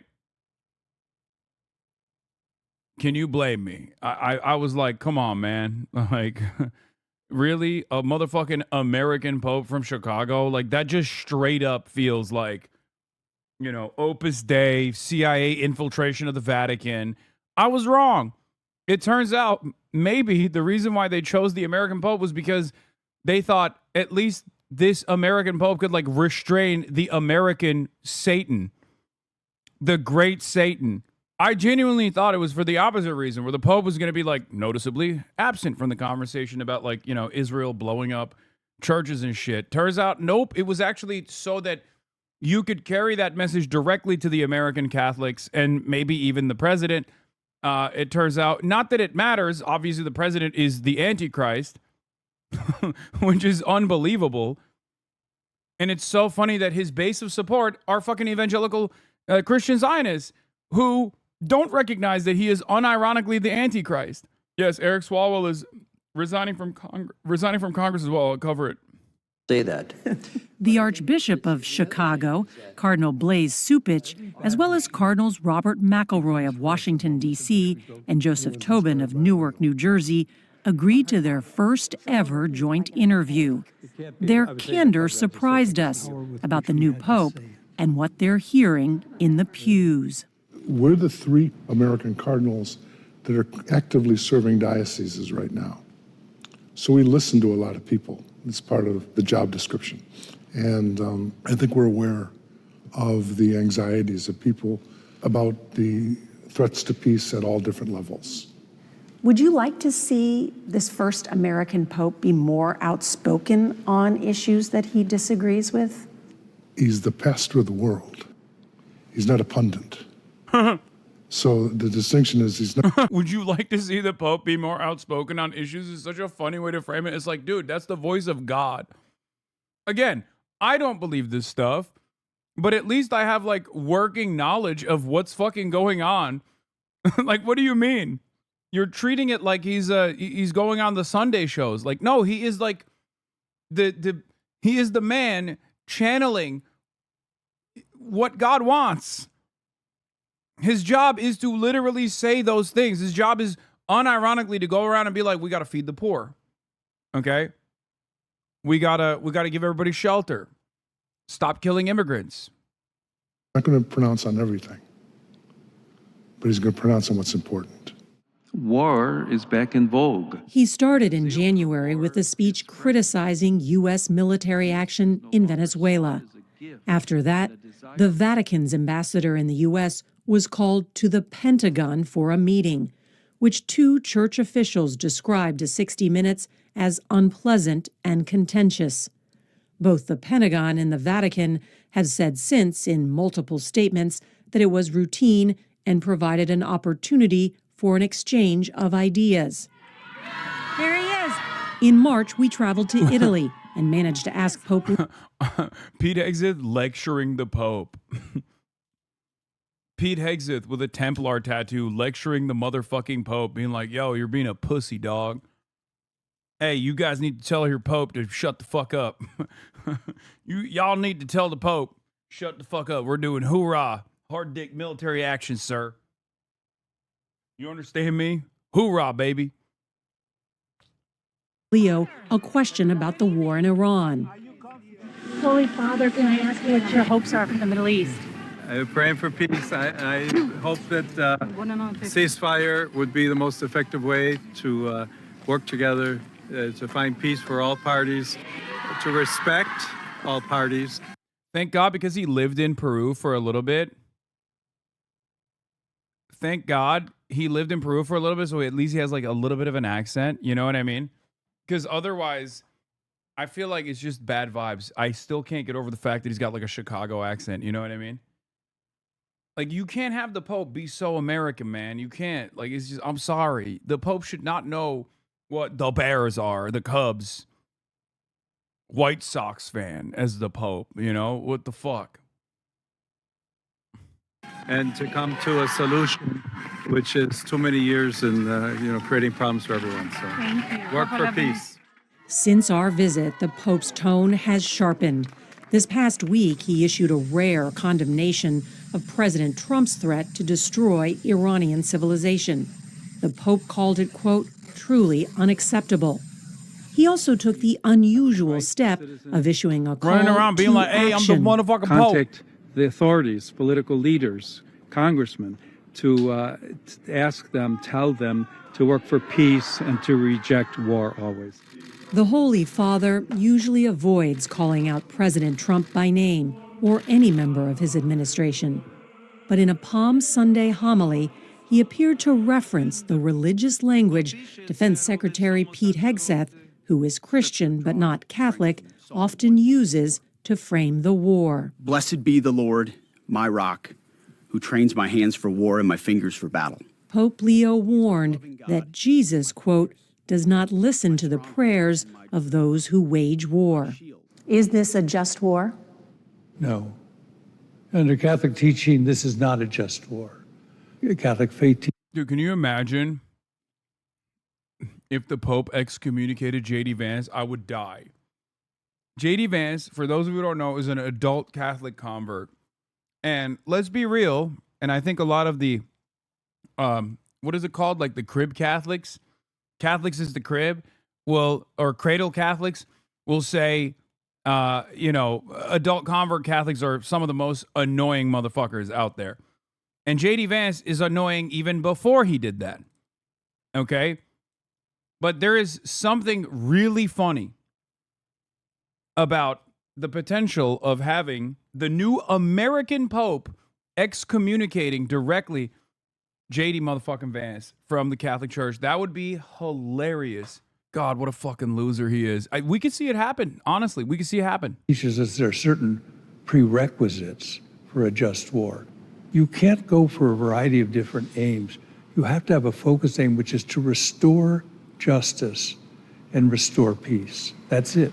Iran has been the chief exporter of terror. Is there no scenario in which preventing that can be a just war?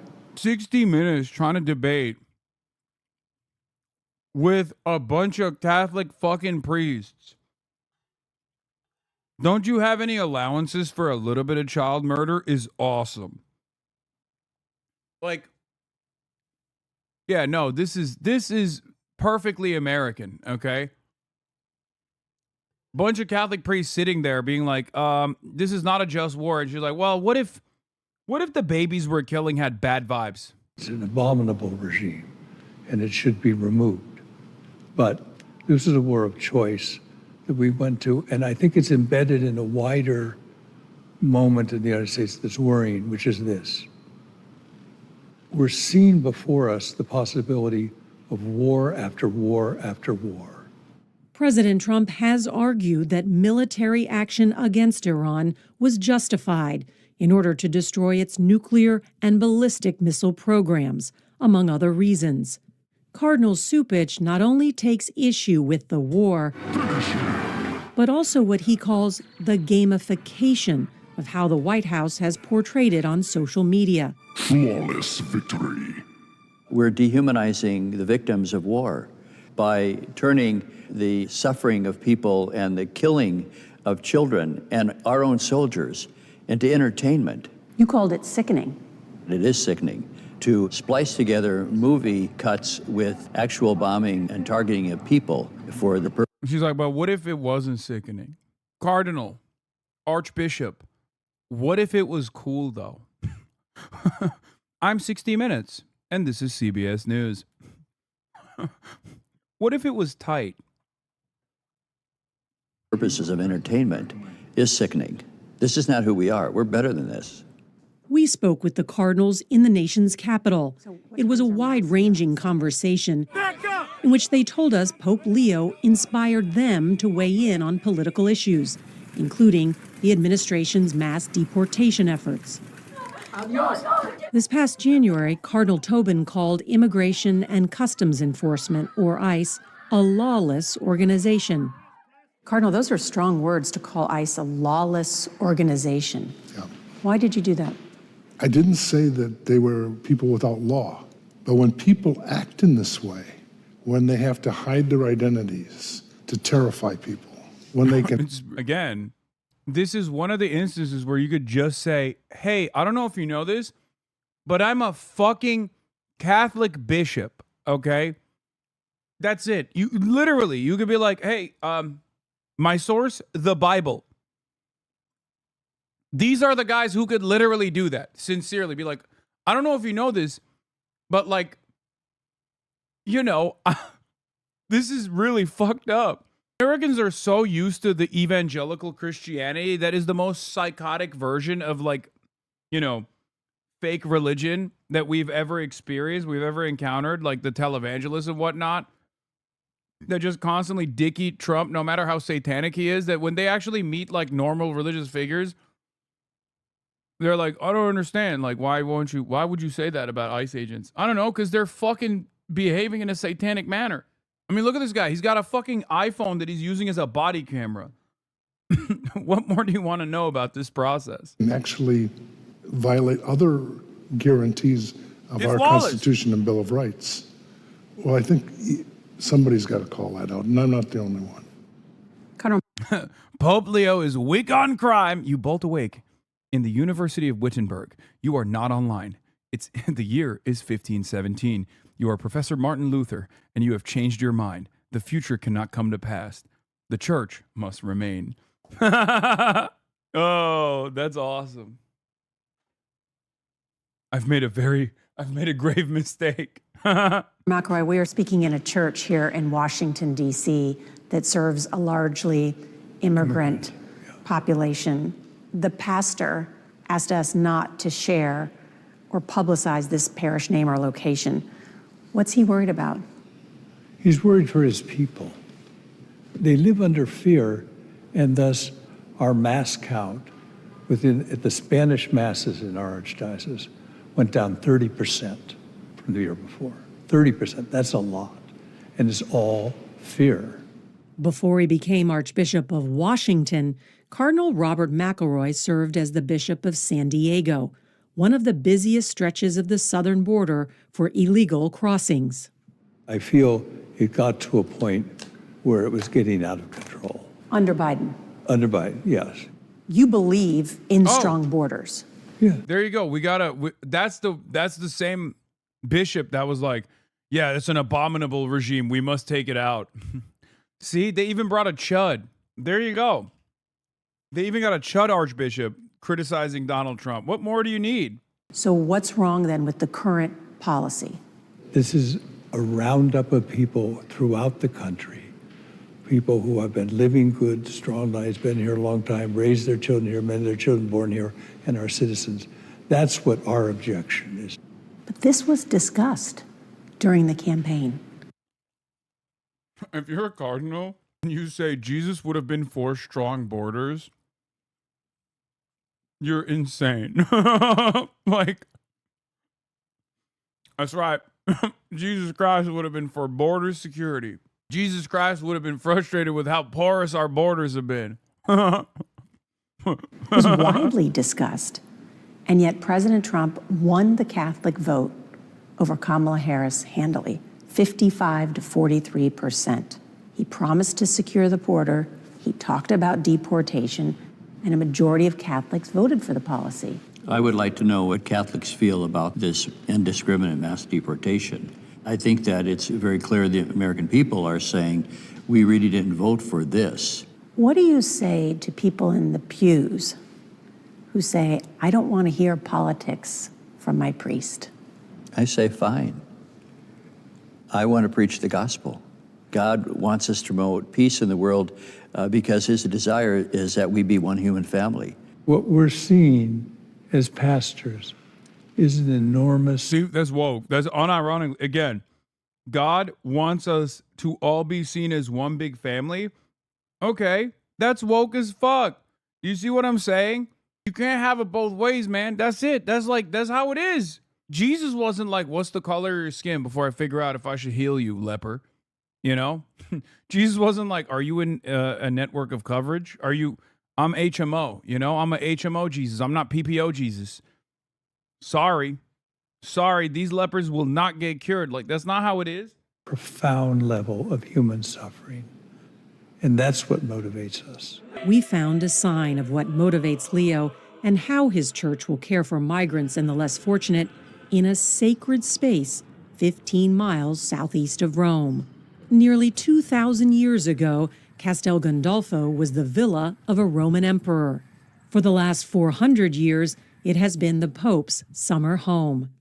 Leo's predecessor, Pope Francis, enlisted Father Manny Durantes, a priest from Chicago and an immigrant to the U.S. himself, to help open it up to the world. I think Pope Leo wants to make the dream of Pope Francis a reality. After we explained the whole vision and talked with him, he said to us, full force ahead, Father Manny. This is the spiritual heart of Borgo Laudato Si and this entire space. That vision is an innovative new project centered around migrants and locals in need, participating in the... That's amazing.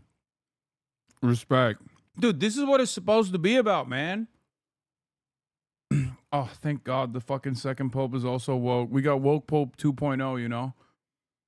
Oh my God, I was so wrong. Listen, I was so fucking wrong, dude. I said so many things. I was like, oh my God, we have an American Pope. It's like one of those things that's supposed to be spiritually not American. I was so wrong. I repent. Okay. Pope Francis still clears? Yeah, he does. I mean, Pope Francis is obviously the GOAT. Nobody comes near him, but this is a guy who is carrying his goals out. Like, he's seeing through with Pope Francis's agenda. So that's pretty cool.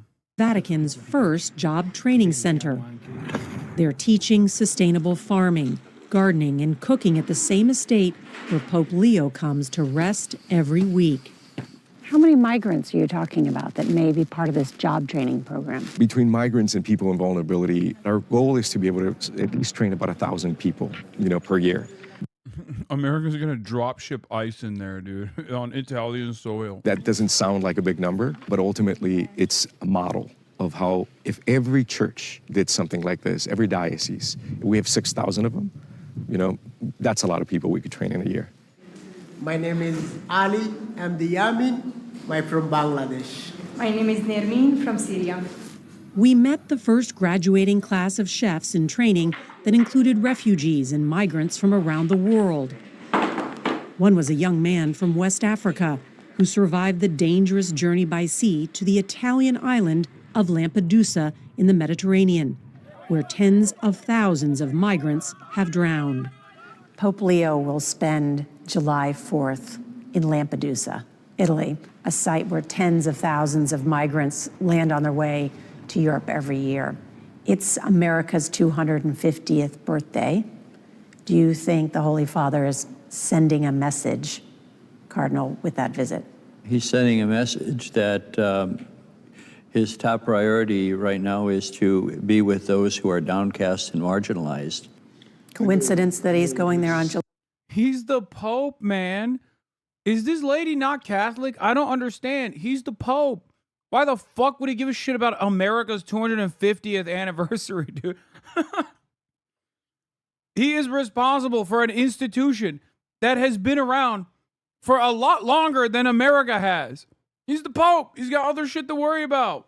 I don't know. Am I crazy for that question? Like, is that like a weird thing to even, like, should I be expecting the American Pope to come to the United States of America for like 4th of July, the 250th anniversary of the country? His office predates the country. His office predates the country by thousands of years. Like, not just by a couple, okay? It's so ridiculous. He's supposed to be a continuation of thousands of years of tradition. July 4th? I know at least one member of my archdiocese that would be happy, and she's green, and she's on a little island just that belongs to New Jersey and is technically part of the Archdiocese of Newark. And she's holding up a torch, and she's reading from a scroll, and it says, "Welcome." Morning, happy Easter. So far in 2020, Pope Leo didn't show up for a 200th birthday either. Papa, why? 50 years ago. Papa, why? 26, the Catholic Church in the U.S. has welcomed the largest number of converts in recent years. In Cardinal Tobin's archdiocese, there's an all-time high of new people joining the church. Cardinal Tobin, do you think that surge in interest and attendance has something to do with Pope Leo? Yes, I do. I've had the privilege of working closely with 4 popes, very different people in a lot of ways, but each one in some way was the right one for that moment in time. I believe that Pope Leo is the right man at this time. President Trump's plan to use force not to reopen the Strait of Hormuz, but to close it to all shipping, has horrified and mystified America's erstwhile allies. Bro, truly the Antichrist when you think about it. Like, genuinely. Bro, by the way, even the Daily Wire gave up. POV, you're in the middle of defending Trump and he posts a picture of himself as Jesus. Even the fucking Daily Wire was like, come on, man. What the fuck am I supposed to do? You cannot, bro, if you saw a Trump-like figure in a B movie, because obviously like a serious blockbuster would not have a president so cartoonishly evil. But if you, like, Trump is unironically the president that is the depiction of Satan or the Antichrist in like Christian movies. You know what I'm talking about? Like evangelical rapture adjacent movies. Like, that's usually the type of the way that Trump is operating is exactly what you see a motherfucking president operate in, like those evangelical Christian movies where the president is like depicted as Satan. Okay. The only difference, of course, is that he would absolutely be a Democrat, right? It's so stupid. Yes, he's the left behind depiction of the Antichrist. Yeah, exactly. Which is so wild. Like, didn't these guys grow up watching those fucking movies? Like, how do they not recognize that this is unironically exactly what the Antichrist looked like, felt like, sounded like, behaved like? Yeah, gold statues everywhere. Biblical amounts of greed. Like the type of greed that's depicted in the fucking Bible. We are focusing our efforts on opening in full the Strait of Hormuz because of the damage it's doing to economies around the world, including our own economy. And we, the UK, will not be joining the blockade that the President announced.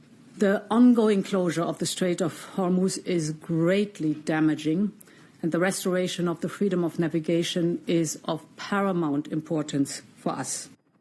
Before the ceasefire, the US bombed Karg Island, where Iran's oil is processed. President Trump's aim is to block all Iran's oil exports, whatever the cost to the world economy. It's a move that is sort of strange and difficult to understand, in part because it seems out of step with the ceasefire, or not in the spirit of the ceasefire. A blockade is an act of war, and it's seen as such under international law. And so if the U.S. This guy's great. I read his stuff a lot. The one with the Azeri last name that I was like, oh, I think that's a Turkish last name or Turkic last name the other day. He posted my clip of him like talking about his name. does try to use significant His last name is Heavy Sword, Batman College. Force to block ships from moving, especially ships Hog's related to Iran's podcast? oil exports. Who the fuck is That is Hog? something that I think Iran will retaliate against forcefully. Bro, what is this podcast, man? Hawk's podcast talked about you. Civil War, Viktor Orban defeated Hassan Piker versus Democrats. What is this? He's been glazing you on the timeline. I thought it was Hawk Tua. Oh, he's a TikTok leftist? Hell yeah. He's nice. He defended you. I thought, when you said Hawk's podcast, I thought you meant Hawk Tua. Excuse my disappointment. Hawk loves you. I mean, I'm sure he's great. But when you present to me Hawk's podcast, the expectation on the broadcast is Hawk Tua. Oh my God, I watched a video of him yesterday. He had never heard of you, and I think you converted him into a fan after he saw you on Pod Save. He's a decent guy. Hell yeah. Some 800 Let's ships go. are stranded, waiting for the Strait of Hormuz to open. 2 Iranian vessels, the Aurora and New Future, carrying... Bro, Aphex Swizzy thinks he can get me jealous by having all of my friends or other guests on for Bowden Socialist. Bowden Socialist. It's so funny. We got it, bro. You're trying to shut down the campus. You're trying to shut down your chapter. Okay? Is it working? No, it's not working. All right, let's keep going. Diesel passed through today, and 2 U.S. warships went through at the weekend. The Americans are expected to enforce the blockade mainly from the Gulf of Oman and the Arabian Sea, east of the strait, where the USS Abraham Lincoln is currently deployed and other warships are positioned. But Iran could hit back at US bases, regional ports, and pipelines in the UAE, Saudi Arabia, and Iraq. And Iran's allies, the Houthis in Yemen, could harass shipping going through the alternative strait, the Bab al-Mandab. But as ship owners contemplated the escalating cost of insurance and stranded crews wondered when they'd get provisions, today the president doubled down. Iran is doing absolutely no business, and we're going to keep it that way very easily. Don't forget, their Navy is gone, their Air Force is gone, their anti-aircraft is gone, their radar is gone, and their leaders are gone. It's a lot. Today, Iranian TV showed what it claimed was a US warship near the strait. It's not clear when these pictures were taken. A Revolutionary Guard spokesman was quoted accusing the Americans of piracy and saying no ports in the region would be safe if the US attempted to block Iranian ports or shipping. That's a threat against America's Gulf allies. I think the Gulf states are probably blindsided. This is completely inconsistent with what had been their core demand for bringing this conflict to a close, which was to reopen the strait on which their economies... Yeah, the Gulf allies were like, bro, can you please reopen the strait? We are so desperate. We can't ship any of our oil. And Trump was like, sorry, best I can do is actually close the strait further. Which is the exact opposite of what they were demanding. You know, mission failed, we'll get him next time, I guess. Now, of course, there's also the can he do it moment here. And the answer to that is not very likely, especially considering that the overwhelming majority of the Iranian ships that are crossing the Strait of Hormuz, if not damn near the entirety of it, they're going to China. So blocking the Strait of Hormuz to Iranian tankers is not actually a move against Iran necessarily, but it's also a move. It's also a move against China. Profoundly depend. The response of trying to just double up on basically the blockade that Iran had imposed seems completely antithetical to what the Gulf states had wanted. The UAE continues to pump out propaganda videos saying nothing to see here, everything's just fine. I love this shit. Oh my God, this is my favorite. This is my favorite shit, bro. The UAE talking big game, like they're gonna go and like bomb Iran or whatever the fuck. Every day you got the phone flip. Yeah, they're coming out. The Emiratis coming out like They're doing a slow motion phone flip every day. Is amazing. President Trump isn't helping promote that version of reality. Lindsay Hilson there. Well, oil prices snapped back above $100 a barrel in response to President Trump's plans to blockade Iranian ports. And there's been a warning that the Iran war is set to cut living standards in the UK this year. Our economics reporter Neil MacDonald is here. Neil, how have the energy markets responded to all of this? Well, it sent a fresh jolt of pessimism through the markets, according to one analyst today, rather undercutting the optimism that was around after the announcement of the ceasefire. And if you look at the price of oil over last Friday and then today, you can see that sudden shift in sentiment rather clearly. I mean, the immediate reason is that Iran exports about 1.8 million barrels of oil, and a successful blockade would obviously stop that flowing. Most of it goes to China. I mean, 1 barrel out of every 8 that China imports comes from Iran. And if they can't get it from Iran, obviously they'll go looking for it from another country. You'd expect that to push up prices. All of that said, I mean, $100 is a lot lower than some of the peaks we've seen in recent weeks. That suggests the financial markets, at least, believe that today's escalation doesn't preclude some sort of long-term deal. But what is the latest on how this will affect people here? Well, we learned today from the RAC that the average prices of petrol and diesel have now gone up every day for 40 days in a row, and inevitably that's starting to hit people's pockets. Now, the Resolution Foundation was expecting living standards this year to rise by 0.9% for the average working-age household. They now think it's going to drop by 0.6% because of everything that's going on. They calculate that as a £480 hit. And those figures don't... Robert A. Pape, Mr. Escalation Ladder, who perhaps uses AI to write his tweets a little too much for my taste. Within 10 days, parts of the global economy will start running short of critical goods after 30 years studying economic sanctions and blockades. I don't say this lightly. Not just higher prices, shortages. Markets are not ready for this. Won't driving up the prices of oil in China just inflate prices everywhere even worse? Yes, blocking any tanker right now, especially, is only going to inflate the prices. People will say, oh, like Chinese oil off the shadow fleet is irrelevant to the global price of oil. But like even the threat of American sanctions, or not American sanctions, even the threat of a secondary blockade that America is claiming to implement is going to cause chaos in the energy market. It's not just oil either. It's oil, gas. It's everything else that it touches. Jesse Waters back on your dick. I've learned that. I don't think I say that anymore. But, you know, you seem weak when another man says they're afraid of other men. Another man should not say, oh, these other guys are so dangerous. They're so violent. They're so threatening. Wait, what the fuck is this? Jesse Waters talking about me again? Well, sometimes that's a compliment. Sometimes you need men to be dangerous and violent to protect the country from the inside and the out. And he just sounds like a real housewife. Like, hey, stop. I wouldn't run with that guy, but if they do, go for it. A little advice for the Democratic Party. You used to have Bill Clinton, the Kennedys, the Cuomos, the Gores, John Edwards, Barack Obama. Dude, you hated all of them. What are you talking about? It's so funny that these guys will just like, dude, okay. Can I say something? Have you noticed that the automatic position of these guys is immediately to hit the fucking back foot? They're doing the thing that I hate that liberals do. Oh, Trump is really bad.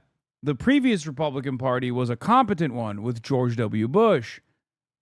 Now they're doing it. Why are they doing it? Not because like someone is actually out there running that's taking the fight to them, but even like a content creator that is speaking their language.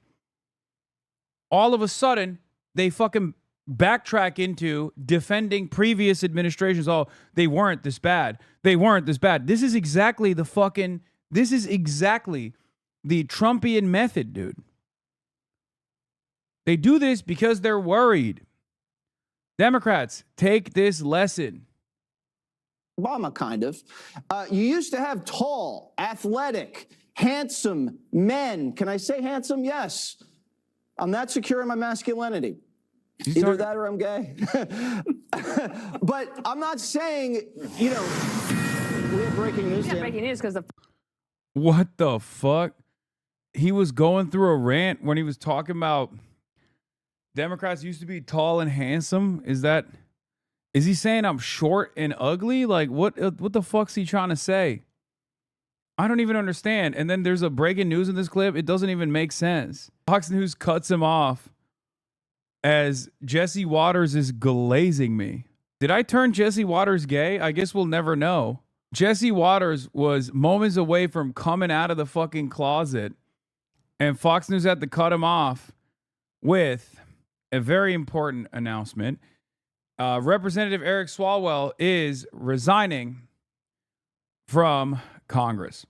I'm deeply sorry to my family, staff, and constituents for mistakes and judgment I've made in my past. I will fight the serious false allegations made against me. However, I must take responsibility and ownership for the mistakes I did make.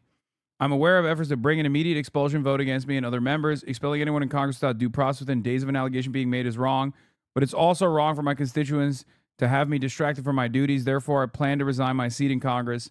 I will work with my staff in the coming days to ensure they are, in my absence, they are able, in my absence, to serve the needs of the good people of the 14th Congressional District. P. Bozo to Eric motherfucking Swalwell. Okay. What's really crazy about it is that all of the blue no matter who, blue MAGA guys were defending him and talking about how sexy he is. I saw like people posting about how he has like a fat dumper. There's something very strange about like some of these like blue anon people, man.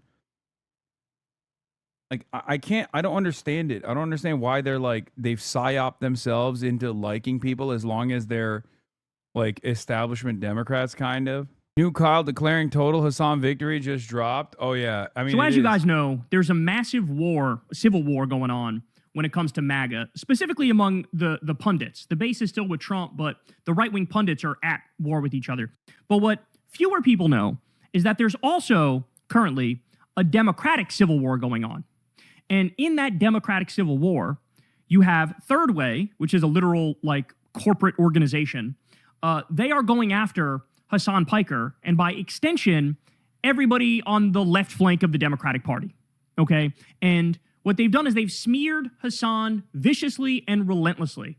They've called him an anti-Semite, which he's not. That's absurd to call him that. They say, he's not a team player. They compare him to Nick Fuentes and say that this guy is just as extreme as Nick Fuentes.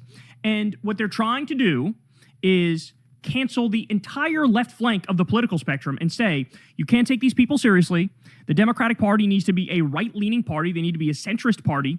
And they need to represent the interests of the Israel lobby and corporation. Dude, Dark World Commander hath spoken, okay? He's declared victory. That's the fight that's going on. Over the right-wing force of the party. They thought that by canceling Hassan Piker and, quoting him out of context and running his worst moments, they thought they'd be able to shut this guy out completely. In reality, the exact opposite has happened. Okay? In reality, now more people are Googling him than ever before, and people are tuning into his channel to see, well, what's this guy really about? And what they find out very quickly is, oh my God, he's been viciously lied to and viciously smeared. And so this backfired colossally. Now, having said that, we also now have hit the peak here, because the king of the liberals himself, Ezra Klein, he is now out here defending Hassan in no uncertain terms. So he writes an article. The original title of the article in the New York Times is, Hassan Piker is not the enemy. Oh my goodness. Oh my. The Israel lobby is seething. Third Way is seething. The Diet MAGA Democrats are seething at this. Now, in this, he goes, basically comment for comment, all the ones that people say are the worst Hassan Piker comments. And he breaks them down and says, look, I disagree with this one in this way, but this one is out of context, and they're smearing him for this reason and that reason. And he even, swats away the most pervasive lie, nefarious lie about Hassan, that he's somehow an anti-Semite because he criticizes Israel, because he criticizes the genocide, and because he's anti-Zionist, because he's against ethno-states and he's for secular democracies, right? So Ezra Klein says the following, ready? Anti-Zionism is rising as a response to what Israel is doing. It will simply not be possible to treat it as a marginal viewpoint that can be shamed or shunned into invisibility, I should say. Yes, anti-Semitism often cloaks itself in anti-Zionism, so don't do the anti-Semites work for them. If you keep telling people that if they oppose the Jewish state, then they must hate Jewish people, eventually they will believe you, says Ezra Klein. He also says this, but to only focus on those comments is to miss much else that Piker has said and believes. He has also said, from pogroms to the Holocaust, Jews have always been singled out by those in power as a scapegoat for the instability and economic volatility that people in power caused. A resilient nation anti-Semitism is a constant threat. He has called anti-Semitism gross, immoral, and a hate crime. He has promoted John Ossoff, a Democratic senator from Georgia who is Jewish, as a 2028 presidential possibility. In previous presidential primaries, Piker has supported Bernie Sanders, who is also Jewish. It is an unusual form of Jew hatred that calls out anti-Semitism and promotes Jewish Americans for the presidency. God damn, son. So this is a complete and total. It's just so crazy because it's so basic. It's such an obvious truth. And it calls into question why all of the pundit class refused to just say this incredibly basic truth. Because one of my first defenders also was Bernard motherfucking Sanders. Like when people were like, Hassan is a dangerous anti-Semite, what do you have to say to that? Bernie was like, no.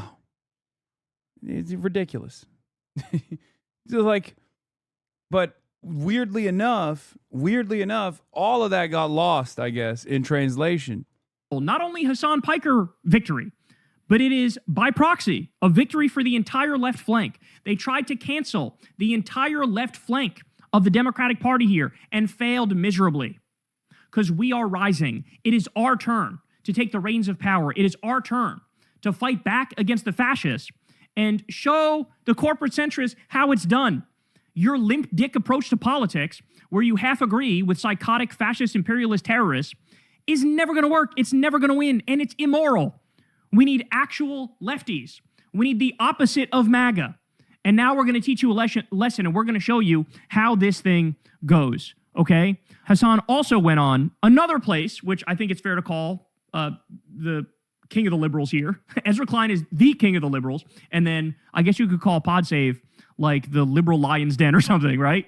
They did a long interview here, and they got into it. And man, again, the attempt to cancel Hassan backfired colossally. All of those candidates who were out there saying, I wouldn't go on his show, I would never, how dare you? They now look incredibly, immensely out of touch and stupid. The Ossoff shit got cooked on Twitter for ended up helping you, lol. Yeah, no shit, dude. And by the way, the people like Slotkin who said, oh, I wouldn't go on Hassan. Like, yeah, oh, you mean to tell me that Twitter leftists have not the best instincts sometimes and get a little overzealous, far too overzealous for their own good? That's so shocking. Show. She goes on Bill Maher's show all the time, and Bill Maher says actually bigoted shit, says genuinely Islamophobic shit, says insane stuff from time to time. By the way, Bill Maher said about the 9/11 Hijackers, well, they weren't cowards. Say what you want about them, but they definitely weren't cowards. They flew a plane into a building. If Hassan said that, I wouldn't be in the same room as you. How dare you? But Bill Maher said it, and Alyssa Slotkin brags about going on Bill Maher's show. These people are dinosaurs. They're completely and utterly out of touch. And the fact of the matter is, they have leftist derangement syndrome. That's what it is.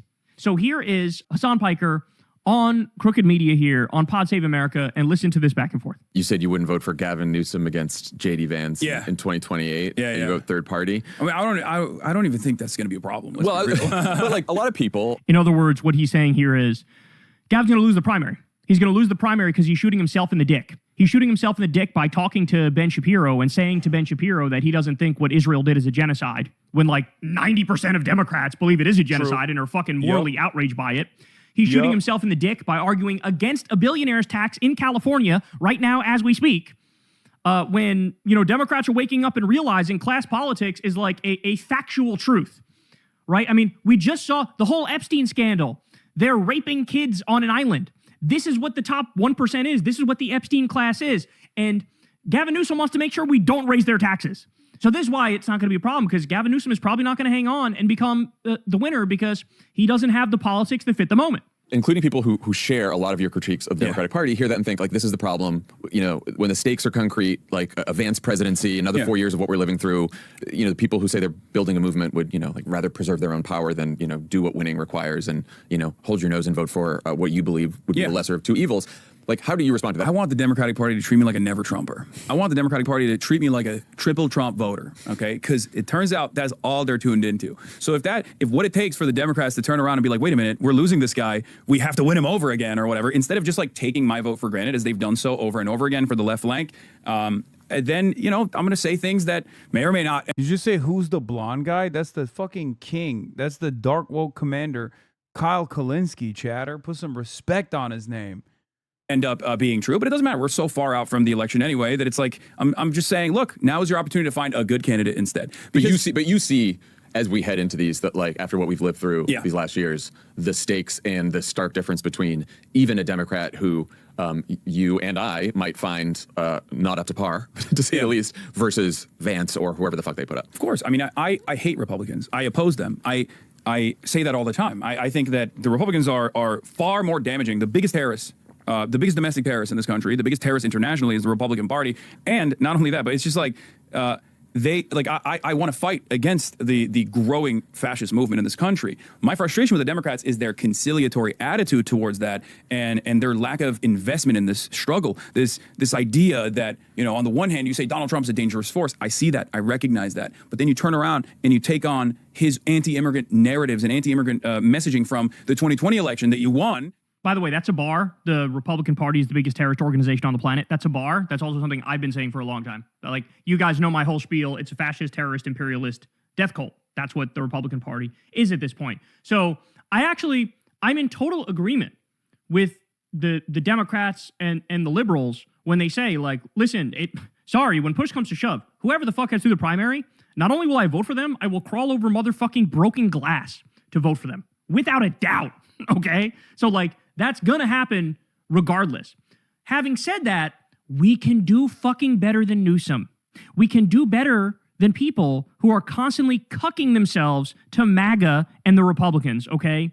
That's the part that people need to realize. That part of politics is throwing around your weight and saying, listen, I want to support you, but here's what I want. Here's what I want. There's a clip of Kamala Harris talking about how we need to be more transactional in our politics. Don't be afraid to speak up and say, you want my vote? Here's what I want from you. I'm not asking. I am demanding you end the illegal and offensive war against Iran. I'm demanding that you do that, okay? Like, this is how politics functions. And everybody seems to understand that unless and until it's a left-winger who's saying, look, we're years out from the election, but I'm just telling you right now, this is the path I want you to take, and this is the path to victory. Somehow it's a scandal whenever somebody on the left says it. And by the way, all of the polling data backs up what the lefties always say. Like, hey, an ideal Democratic candidate would want Medicare for all. They'd want a living wage. They'd want free college. They'd want universal child care. They'd want to raise taxes on the wealthy. They'd want to end the wars. Okay, they want to arrest the Trump regime thugs and criminals, arrest the Epstein class criminals. Okay, they would realize that the enemy are the billionaires and the fascists and the warmongers. This is like basic shit, right? And we're allowed to have our preferences. We're allowed to voice our opinions. We're allowed to say, hey, that Democrat is way too cozy with MAGA and far too right-wing and far too corporate. You need to be allowed to say, especially years out from a fucking election. Yes, if it's the day before the election, everybody should be, like I said, I crawl over broken glass to vote for any fucking Democrat against this terrorist organization that we call the Republican Party. But like, there's a time and place for a primary and for a fight and to pick who's going to be the standard bearer. And the point that Hassan is making is, hey, you motherfuckers, like the Clintonites, you've had your chance like fucking multiple times over, bitch, right? And what happened? You kept losing. And so instead of shunning and disrespecting and spitting in the eye of the left, maybe you should learn from the left, especially when you have right-wingers like MAGA people who are saying, the focus on child games is so great that law enforcement are privately employing terms like cloud chasing and aura farming in its intelligence reporting. See the article. The FBI has new target, preteen terrorists. Wait, what? Bleach your hair? I mean, at this point, I might as well. You know what I'm saying? openly, oh, I would never vote for a Democrat under any circumstances whatsoever. Okay, then why are you bending over backwards to try to please them when you should be trying to please people like Hassan who are telling you, look, I want to vote for you. Here are my conditions, right? So, I mean, it's flawless victory for the left, flawless victory for Hassan. And if you go and you read the comment section of the New York Times piece that Ezra Klein wrote and read the comment section of the Pod Save America podcast, you'll find out very quickly it's over. It's over. We won. The left has won the Democratic Civil War. There is no coming back for the corporate centrist diet MAGA hacks. You're too cozy with the right. You're too cozy with power. You're too cozy with big money. And like, now is our moment. It is the Democratic Tea Party moment. And so that's what we're about to get. We're about to see what it's like when the left actually has. The difference between 2016 and 2018 versus this time around, by the way, is that the liberals were in charge of the hashtag resistance against Donald Trump last time around. This time, they just totally gave up. They engaged in unconditional surrender against the Trump regime. And when the liberals were in charge of hashtag resistance, you mean 2020? No. I'm talking about specifically 2016 and 2018 when Trump was president and liberals were in charge of the resistance. Their focus was about pushing the needle on social progress in an effort not to have a sincere conversation about economic progress. They rarely ever genuinely defended economic progress. As a matter of fact, people will say, oh, how can you say that? Kamala Harris and numerous other Democrats voted in favor of Medicare for all. Well, guess what? Those guys weren't serious about it at all. In 2020, they literally coalesced around, in 2020 coalesced around Joe Biden so that Joe Biden could tank Medicare for all, being the prominent fixture of the 2020 race against Donald Trump, shepherded by Bernard Sanders. Okay? This time, things are very different. This time, you actually do have Democrats out there in large numbers running around advocating for Medicare for all openly, advocating for a split from Israel openly, especially considering that that's a fairly important policy difference between regular Democrats, centrist Democrats, Israel First Democrats, and the actual left flank. That's a major problem for the centrist Democrats. But in terms of changing the Democratic Party's makeup into one that doesn't compromise on social issues and doesn't have to compromise on social issues because they are advocating for policies that materially improve the working class or the working class's lives. If we go into the midterms with that message, it's over. If you carry that momentum into the presidential election in 2028, it's doubly over. If you were to elect the FDR-style figure into a position of power, Republican fascism would slowly but surely unwind, and there would be an FDR style swing where the the Republicans would start conceding to quote unquote woke positions in an effort to win elections, like they did in American history between the period of FDR and Carter. Control. And all I'll say is the last time the left flank actually had control was during FDR's reign. And what happened then? Well, at his peak, he had 80% of the House and 80% of the Senate. And he won 4 fucking presidential elections because Americans got a little taste of something called... Any chance you're going to the downtown LA rallies for the LAUSD strike? Brother, I don't know if you know this, but I'm currently in New York City. Social democracy, and they creamed themselves and they said, oh my God, let's only have this forever and ever and ever. Right? So the same thing would happen today. Yes, bro. I'm not even pre-watching. We're just mind.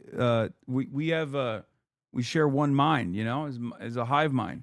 If you have somebody who's an actual social democrat who delivers on their promises for the American people, if they end the wars and spend that money here at home, it would be, Americans would breathe a huge sigh of relief and we'd finally get on the path of fixing this country. Okay, so massive W for Hassan, massive W for the left. Shout out to Ezra Klein for actually being reasonable. There's parts here and there in the article that I disagree with, but overall it was very fair, very reasonable, very level-headed, and he's telling the truth. And he realized, look, I can't write an article saying, Charlie Kirk did politics the right way because he talked to people, and then also go after Hassan. Like, yeah, every Democrat in the country said, oh, where's the liberal Joe Rogan? Then here's a liberal Joe Rogan, and they go, no, not like that. Well, Ezra Klein realizes that's absurd, that's ridiculous. No, this guy is going to be in the tent, and you're going to have to deal with that, even if you don't fucking like that. Okay? So, shout out to Ezra for that, and shout out to the PodSave guys who never wavered in their support of Hassan. They have some disagreements with him, but they have those conversations on air, and it's very clear that they're working on a similar political project. And the fact of the matter is, what's happening to Democrats in this country is the exact same thing that happened to Jennifer Welch of the I've Had It podcast. She'll be the first one to tell you that, like, yeah, there was a time where I loved Hillary and I hated Bernie, and then here we are years later, and I realized I was wrong. I realized Bernie was the one who was actually going to fight Trump and fight MAGA and actually deliver on promises for the American people and for the working class. And that's happening to Democrats and liberals all across this country, is that there's a synthesis happening right now between liberals and leftists, where they're saying to us, hey, you guys were right about, about X, Y, and Z, about all these different policy things, about how to fight MAGA. And on the flip side of that, look, we've, us leftists have taken some genuine points from these liberals. I think the liberals were 100% correct to be the first ones to have Trump derangement syndrome. Trump derangement syndrome is just factually correct. It's just the right reaction to a man who's a fascist, imperialist terrorist, right? And so we've taken some of their stuff too, and I'm willing to give them credit. I've said before, like, break out the liberal apology forms for a lot of the shit that, I was originally skeptical of. No, I've been TDS. That's the other part of this that annoys me, right? The other part of this story that fucking annoys me is the liberals that come at me as though, like, I'm pro-Trump. That shit frustrates me endlessly because it's like, no, I understand the danger. You don't. That's why you thought business as usual politics works here, and you fucking failed. Like, I've been saying Donald Trump's a fucking fascist. He's the most corrupt man to ever fucking grace that White House ever. His populism was completely and utterly fake. The most hyperbolic, hair on fire, liberal who went after Trump, biggest resistance types. Not only were they right, they were more right than even they realized. Okay? So the synthesis of liberals and leftists is happening, and it's going to continue. But the ones who are going to be left in the dustbin of history are the diet MAGA Democrats. They are the corporate Democrats. They are the Israel lobby Democrats. There's no coming back for them. And I think this weekend proved that more than anything else ever has. Hey, y'all, do me a favor.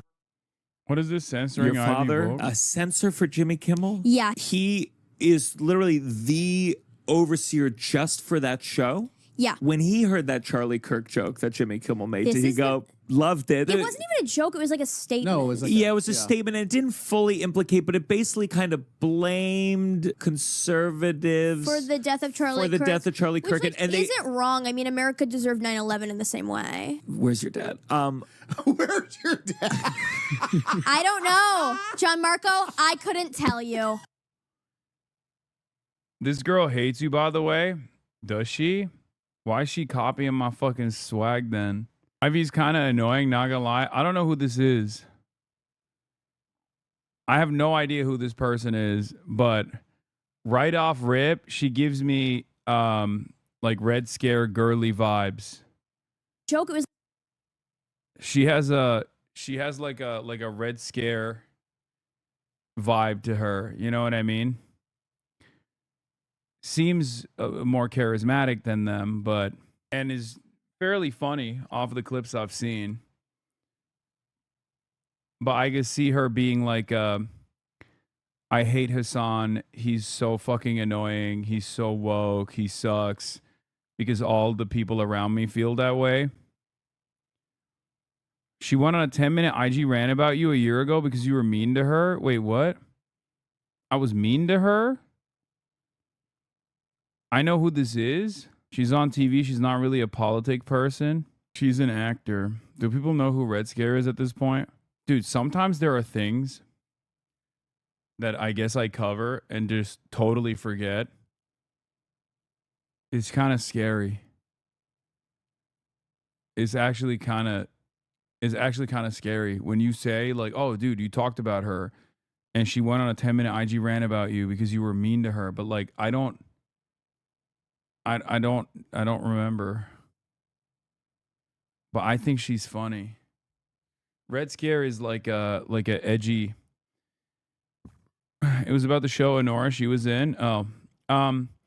Red Scare is a podcast that used to be like Cumtown and Chapo adjacent, hosted by Dasha and the other one.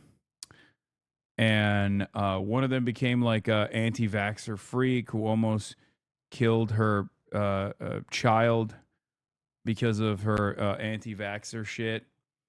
They are homies with like Alex Jones. They went from like being, socialism curious.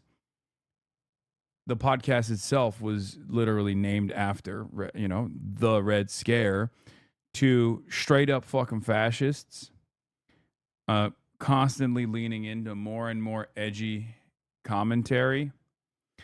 I believe they might have been Peter Thiel funded as well.